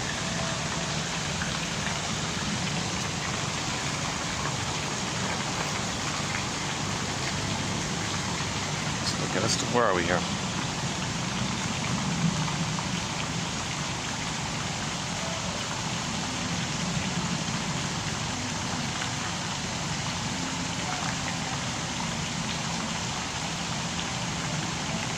Yeah, so by the way, there is no apple in the Garden of Eden that will impart us all knowledge so that everything becomes controllable. Yeah, so whatever knowledge, it's not all the knowledge. So if you think about knowledge, well, it's just knowledge. You're not in paradise. The knowledge that you're not a king and a god. The knowledge that you're not some kind of blissful, delirious, that you're not the center of the universe, that you're not the universe, and you're not the center of the universe, that everything revolves around you. That knowledge, the knowledge that you're not that. Well, the knowledge, well, that knowledge, there's more knowledge needed. Not only that, right?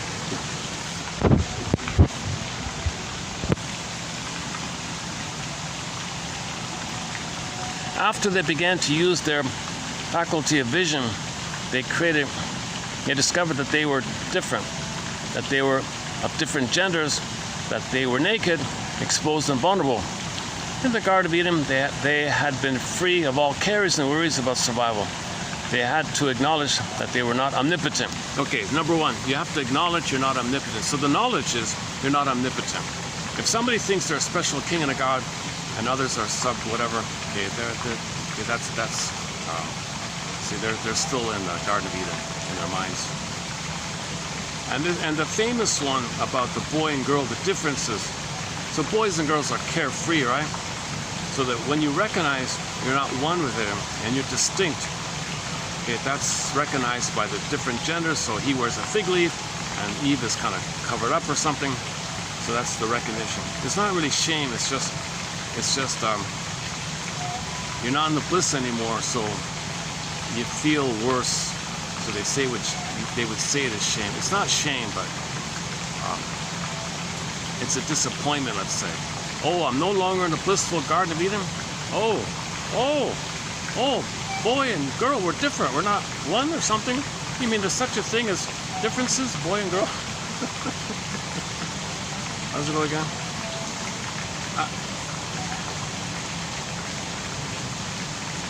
After they began to use their faculty of vision, because when they could see, they discovered that they were different genders.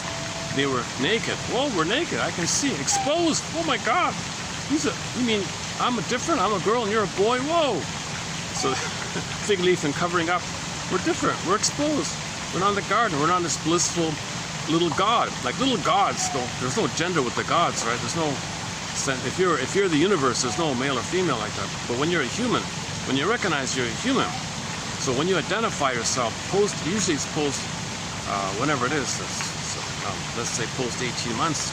Let's say post 18 months, you recognize, oh my God, you're a boy, I'm a girl. Oh my God. So you're no longer in the blissful Garden of Eden anymore. Okay, Eve is typically depicted. Eve is typically like artists, right? Artists. As covering her face with her hand so as not to see or be seen. So I didn't know that, right? So is that true? Would artists, when they draw a picture of Eve, it's kind of like, I don't want to see, she's covering her eyes, don't see me, I don't want to see. In mythological terms, my client was not equipped to make it outside the Garden of Eden. Okay, so some clients who are too abused by the mother, they can't leave them. It's hell, but they can't leave the oneness, in other words. Adam and Eve are banished from Eden with these words. Okay, so here's a quote. So here's a quote he has here. So isn't it clear that this is about development? Like, isn't it clear that this is all about child development? So when Adam and Eve were banished from the Garden of Eden, the words they heard or whatever was, quote, oh, come on, phone. It just scrolls up on me every time I move the thing. Oh, here we go. Adam and Eve are banished from Eden with these words, quote, with pain, you will give birth to children, Eve. And you, Adam, quote, by the sweat of your brow, then you can eat. Okay, so there's a sense of that you're not a blissful little god who does nothing and everyone serves you.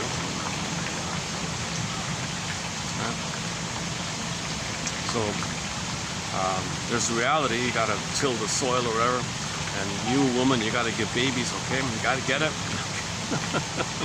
Okay. So you're growing up. Knowledge. That's the knowledge she's talking about. That's the knowledge. Adolescence Adolescence awakening is akin to Eve biting into the apple and losing the Garden of Eden. So analogously, in adolescence, you're no longer in the earlier stage. So any kind of new development, you're no longer in the previous development. When you're out of the teenager thing and you're an adult thing, or now in your middle age thing, or late adulthood, or early elder, or late elder, or whatever. Our parents have been, all of them, without exception, innocent people. Okay, so think about your parents. Your parents also left the Garden of Eden.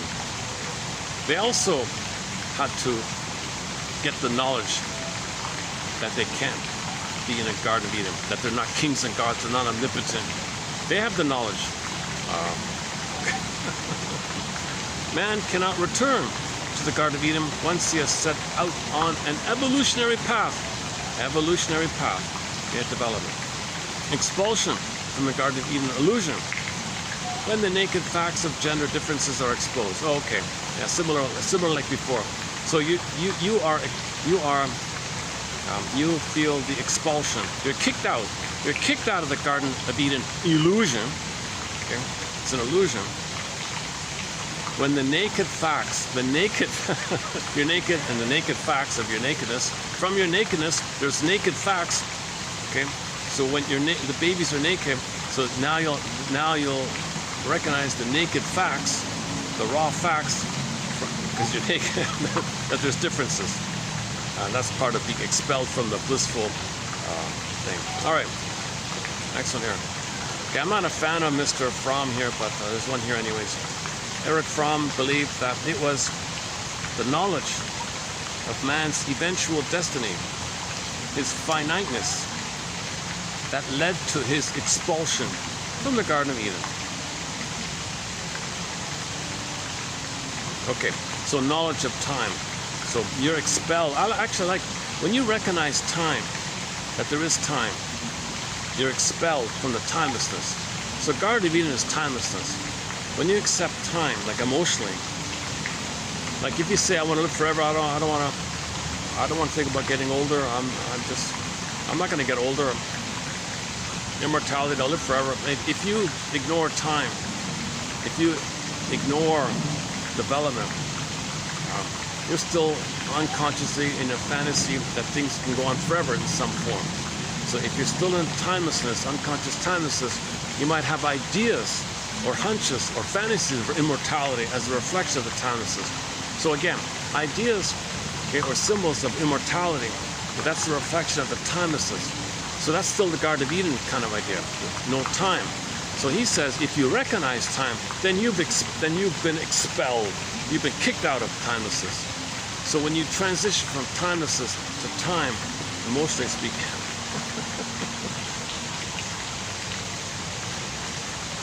okay, and notice in religious stories, there might be a character that represents healing. So there might be a character in these religious stories that's trying to weave things, the weaver, or the uniter of opposites. So something's going on, weaving, the weaver, the divine weaver, or the one, so the uniter of opposites. So you were lost, you had wholeness, you got opposites, now you got to find some new sense of both and. So there's a character in there that sees both and. So in most religious stories, there's probably a character that unites the opposites. That's part of the growing and developing. The divine weaver. Plus, there's also a character that marries the soul. So so there's a man who marries the woman. The woman's the soul, the man is the spirit, the masculine and the feminine, and there's a wedding. So in these religious stories, if there's a wedding, if that means your doing comes from the feeling. Okay, that means your inner and outer are united. May my outside and my inside be united. Okay, that means your masculine doing comes from the feeling. So the marriage represents that your doing comes from the feeling. The spirit, masculine doing, sun, bright spirit, comes from the embodiment, soulful being. So you want your doing to come from your feeling, and it's united. Day and night, moon and sun, yin and yang. Yesterday we had the quote about Socrates had that prayer, oh, please, please, may I find my inner beauty, and may the outer me be one with my inner me.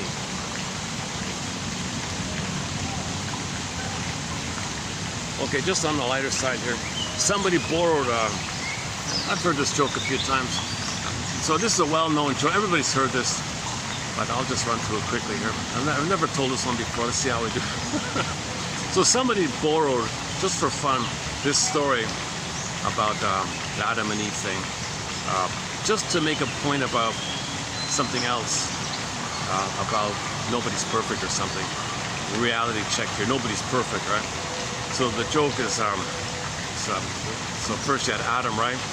And he's looking kind of sad, and the God guy say, hey, what's up, Adam? Why are you looking sad here? Oh, I feel all alone here. I'm all by myself here. I wish I had a companion. Oh, I tell you what I'll do. I'll give you a beautiful lady. Wow, really? She'll take care of you. She'll be nice to you. She'll cook and clean for you. She'll agree with you. She'll hang out with you. She'll meet your needs. She'll be really pretty. And so he describes this perfect girl or something. Wow, that's great. So how much do I got to pay for this, or what's the deal here? Oh yeah, you got to pay an arm and a leg. What?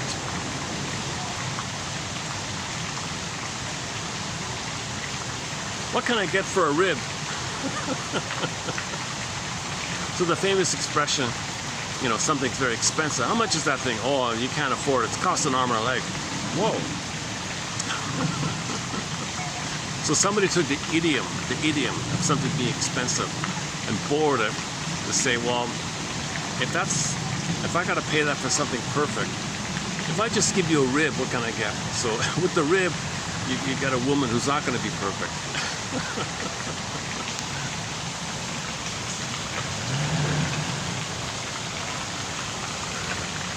What's it called again?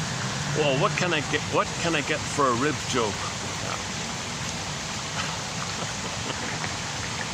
Okay.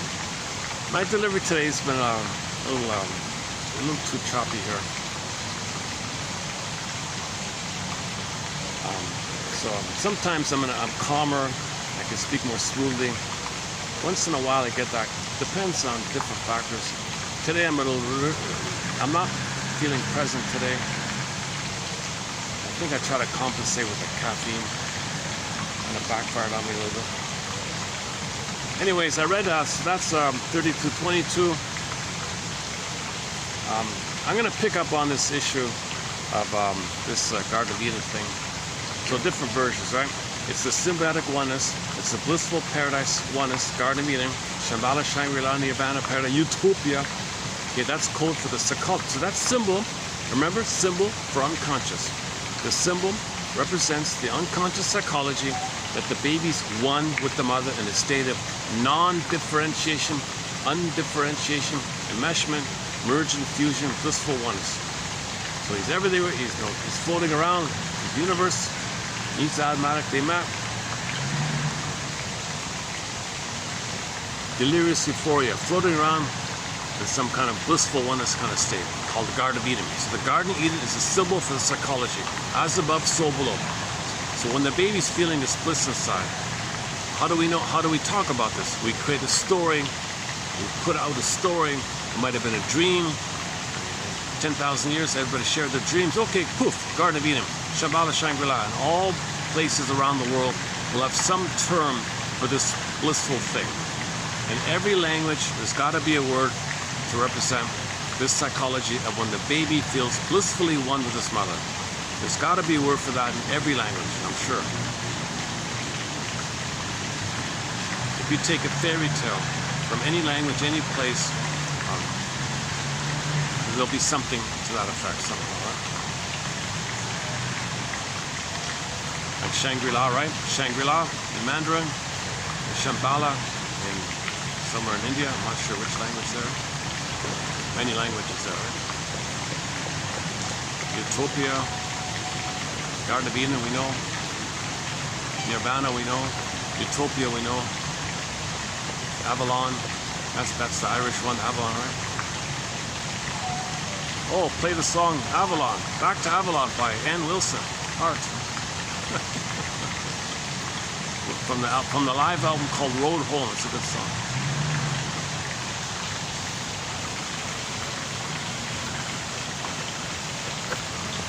And what are we doing? What's the time? Let's check the time. I notice when I come here,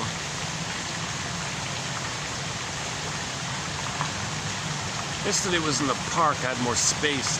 I could talk more calmly, right? More freely. Here things are a little more things are going on. Makes me a little... But I love this place. It's really a bit of a garden here.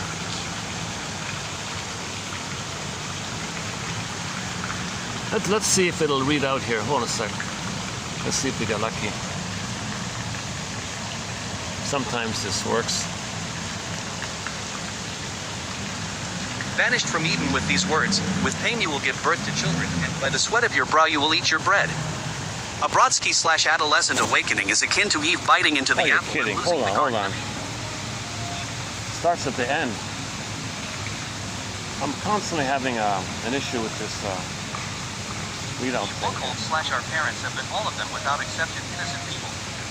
G. Burrow / What's up?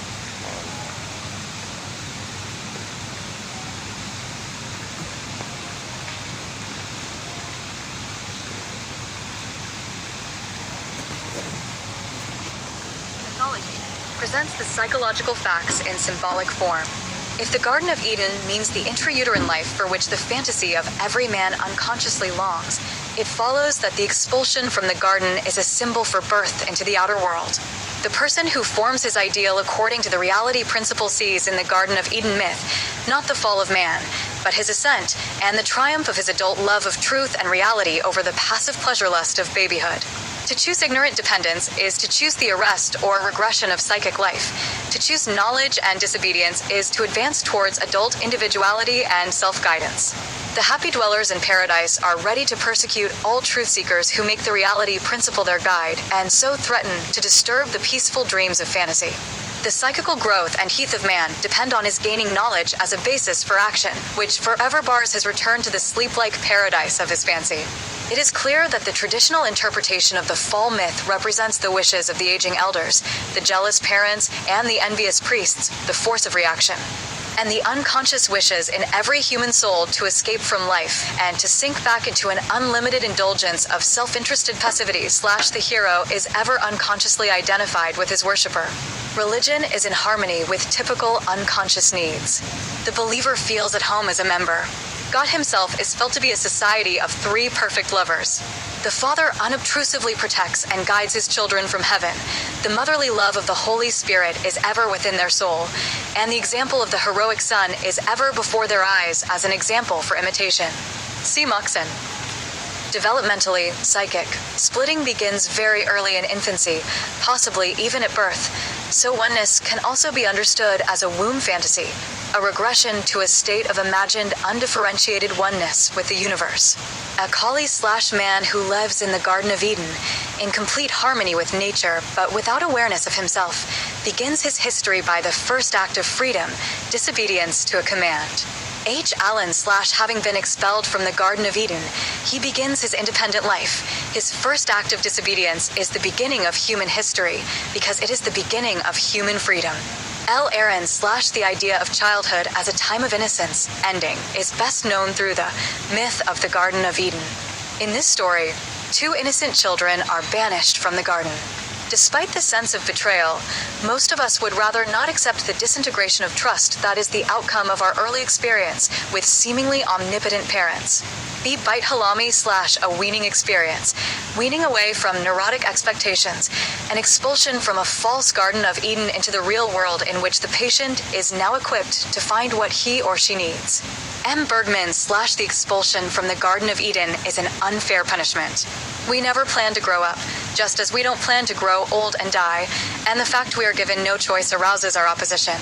Jay Bernstein / the man must metaphorically leave the Garden of Eden and, as in the typical hero myth, go out into the world and confront it. M. Bilms / in order for there to be a growth, something must break down. H. Bryan / not only does God chase Adam and Eve from the garden, he also lets them find their way in the world by themselves and with each other. L. Burner / the tormented internal world of the child and the naivete of the adults who saw childhood as a Garden of Eden. I was particularly amazed by the play technique and the possibility of sharing that play space with a child, a space that at the same time was the therapeutic tool par excellence. E. Bleichmar / Adam and Eve were expelled from the Garden of Eden for eating of the tree of knowledge, and it would take thousands of years of civilization to produce a Freud who would be able to acquire the knowledge again and convey it to an unreceptive humanity. H. Blum / there is no apple in the Garden of Eden that will impart to us all knowledge so that everything becomes controllable. M. Avoidant / after they began to use their faculty of vision, they discovered that they were different, that they were of different genders, that they were naked, exposed, and vulnerable. In the Garden of Eden, they had been free of all cares and worries about survival. They had to acknowledge that they were not omnipotent / Eve is typically depicted covering her face with her hand so as not to see or be seen. S. Bolanini / in mythological terms, she was not equipped to make it outside the Garden of Eden. G. Bowden / Adam and Eve are banished from Eden with these words, "With pain you will give birth to children, and by the sweat of your brow you will eat your bread." A Brodsky / adolescent awakening is akin to Eve biting into the apple and losing the Garden of Eden. E. Buchholz / our parents have been all of them without exception innocent people. T. Burrows / man cannot return to the Garden of Eden once he is set out on an evolutionary path. G. Shanowski / expulsion from the Garden of Eden illusion when the naked facts of gender differences are exposed. J. Clark / Eric from believed that it was the knowledge of man's eventual destiny, his finiteness, that led to his expulsion from the Garden of Eden. E. Clemens / the uniters of the opposites, lost in the Garden of Eden. The one who made all things whole, a divine weaver, the bridegroom of the soul. J. Stanford / L. What can I get for a rib joke? TQ 3122. So just apply that practice with every symbol in a religious story. Take any symbol in a religious story and treat it in the same way. It's from the unconscious fantasies. It's a symbol of the inner. If you don't do that, then you're distorting the reality of the present. And that's because there's too much pain of the inner.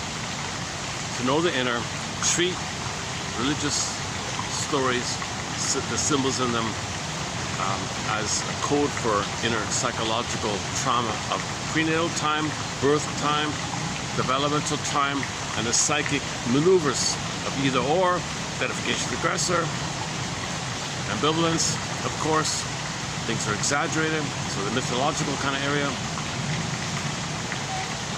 that's basically it. And you wish you had a happy family, so there's a parents and a kid.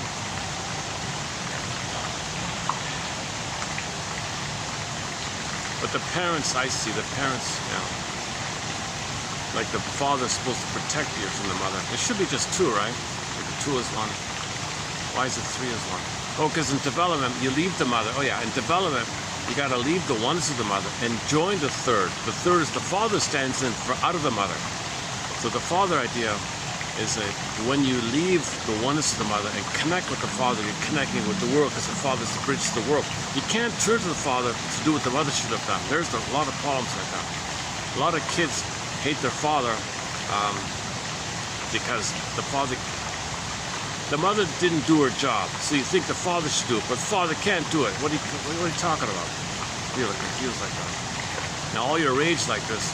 Well, is there a father up there that can help me out here? Can I express my anger at him? Can he still help me, protect me? So you got the two sides of the father, two sides of the mother, and two sides of yourself like that. And the healthy one is the main protagonist. That's the ideal one.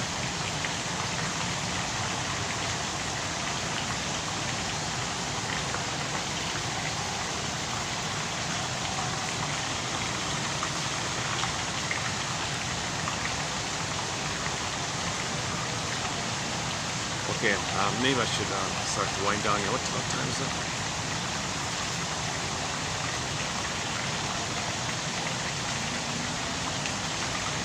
So yeah, I got an early start here. It's only 3:40. Look at that. 50% on the battery. It's too bad I weren't refreshed and had more fun, new quotes. But I'm gonna have occasional dips, but I've had a lot of very strong, videos lately. The insights have a bit of a wave to it. Some are really strong, really fun. Some are a bit of a dip. Some are kind of a little confused. Today's one of those dip ones. But I've had a lot of really good ones lately by Oates and Auto Rank and other ones.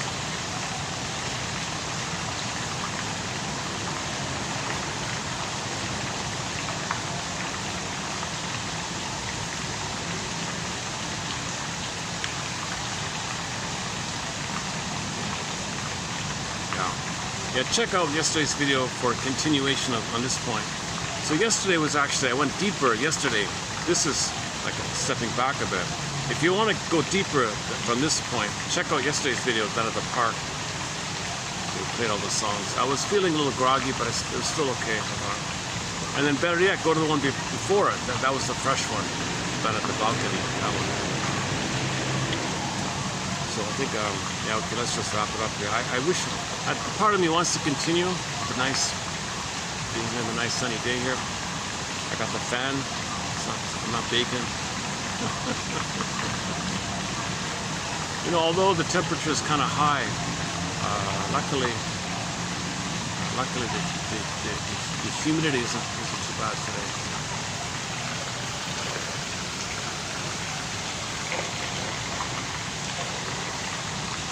Okay.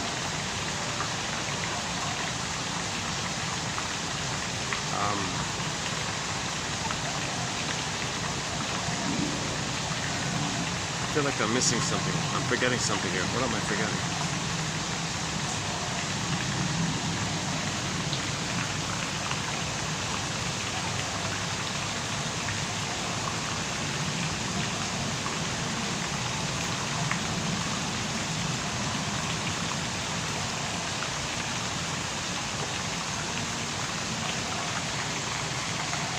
Oh yeah, so the quotes below, we did it already. These are the ones from Oates, from his book called Behind the Masks. So he does a user-friendly, informal discussion on the 11 masks. We mean like very traumatized. So the masks is your false self, your pseudo self. It's like a camouflage, like a band-aid over the wound, the loss of your real self. It protects you from the pain of the loss of your real self. You have a mask. So the DSM III, it goes by the 11 masks, and we discussed them. So the one below is we did the passive-aggressive mask, or the narcissistic mask, mainly the narcissistic one, and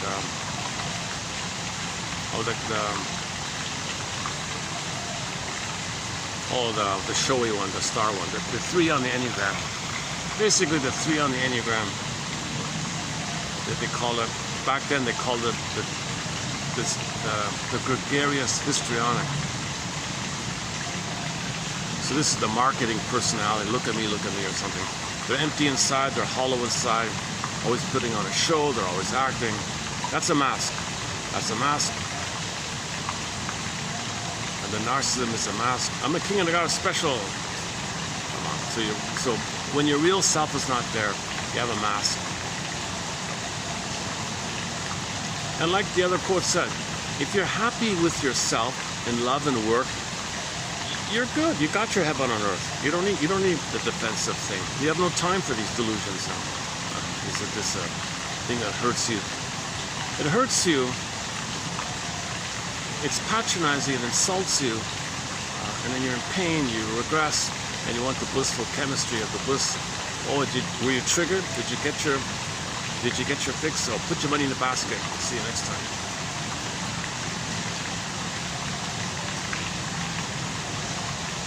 And then in 3206, we did the passive-aggressive one and the bully one, I think, and the BPD. So he's got the 11 here, right? Okay, so the paranoid, okay, the BPD, okay, the active withdrawn, okay, called the avoidant, and the passive withdrawn called the schizoid. Okay, the passive-aggressive he calls negativistic. Okay, the OCD, the compulsive, or the conforming one. Yeah, that one there. So that story about, what's his name again? Whiffle. He had an excessive OCD quality to him. Kind of like the guy who washes his hands every 5 minutes or something. Unnecessary, over the top unnecessary.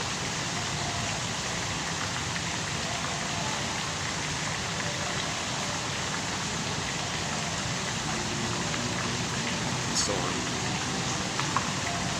Okay, yeah, let's talk about it.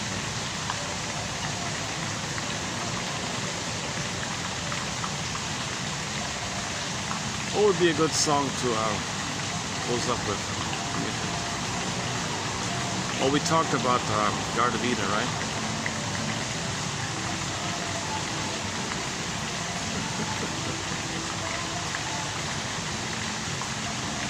Hang on, let me think now.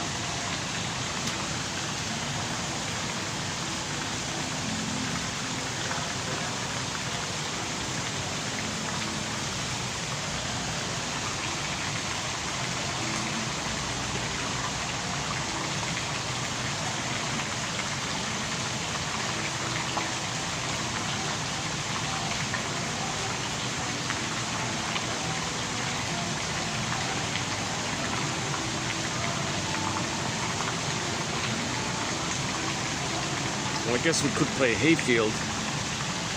So Hayfield is a place where you can just be yourself a little bit. Oh, it's a different idea. Everybody needs a place where they can just be themselves, right? So for her, it was the Hayfield. Let's try, okay. Oh, I just read the news this morning. The guy who sang the one-hit wonder song,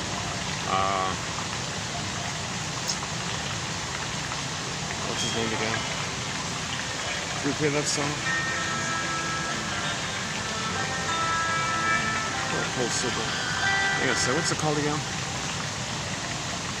He just passed, he was 83 years old or something.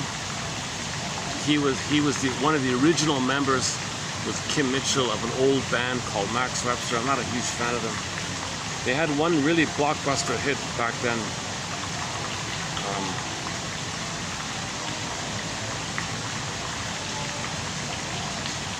Let go of the line or something. So that, let me look. Hang on. Max Webster. So there used to be a band called Max Webster. Oh, Let Go of the Line. Yeah. So the guy who sings the song Let Go of the Line just passed away. Oh, there he is. There. Oh, there he is. This guy. So this guy just passed away. He's just a one-hit wonder. And when the band broke up, Kim Mitchell went as a soloist. Should we play his song? Oh yeah, that's the album, A Million Vacations. It's just sort of a local, like Ontario, a local Ontario band back in the 70s and 80s.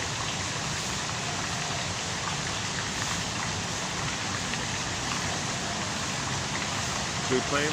Nah, it's not that great. It's okay. It's not that great. I'll forget it. Let's play something. Oh, I know. Let's try this. I forgot about this. Let's go to, what's it called again? Radio Garden. I just discovered this website called Radio Garden. And when you go to it, you click the play, and komunikasi dua langkah, tidak panik, And it gives you a map. penanganan dari pihak mencurigakan, serta It aktif gives you a map, memprovokasi orang di sekitar. and you can just scroll around to the radio stations. So these are live radio stations. Dan ada pun yang menyimpang dari A lot of kebenaran. talking, but you'll find some. It's about.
Bagi saudara-saudari di mana saja kita berada, ikuti arahnya sekarang. Ya.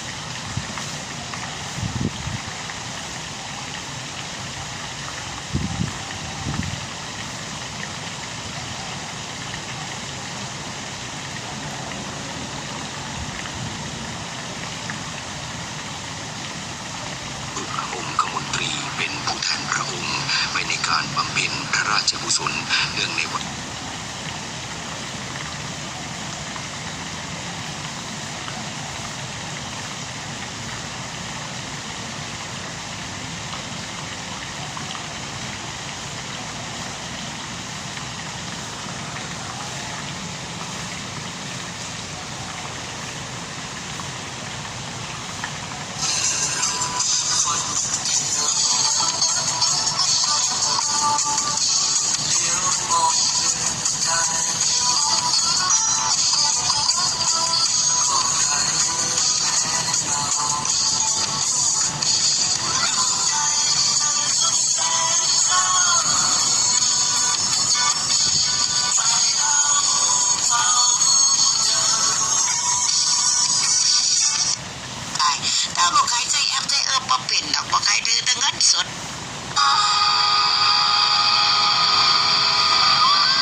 I have no idea what this is.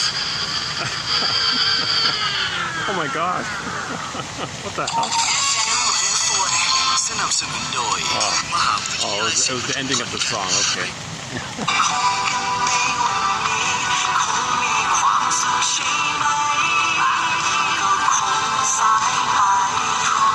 Okay, let's end it on here. So submitted for your approval and consideration to be continued. May the psychoanalytic perspective be with you, metaphors be with you. May this theory that if you read a story, like something magical like that, and you go, what's that? Okay, consider it as something about your unconscious fantasies, and the fantasy is presented in the symbolic, as above, so below, to know the below, know ourselves, relink with ourselves, and I'll see you in the next video. Thanks very much.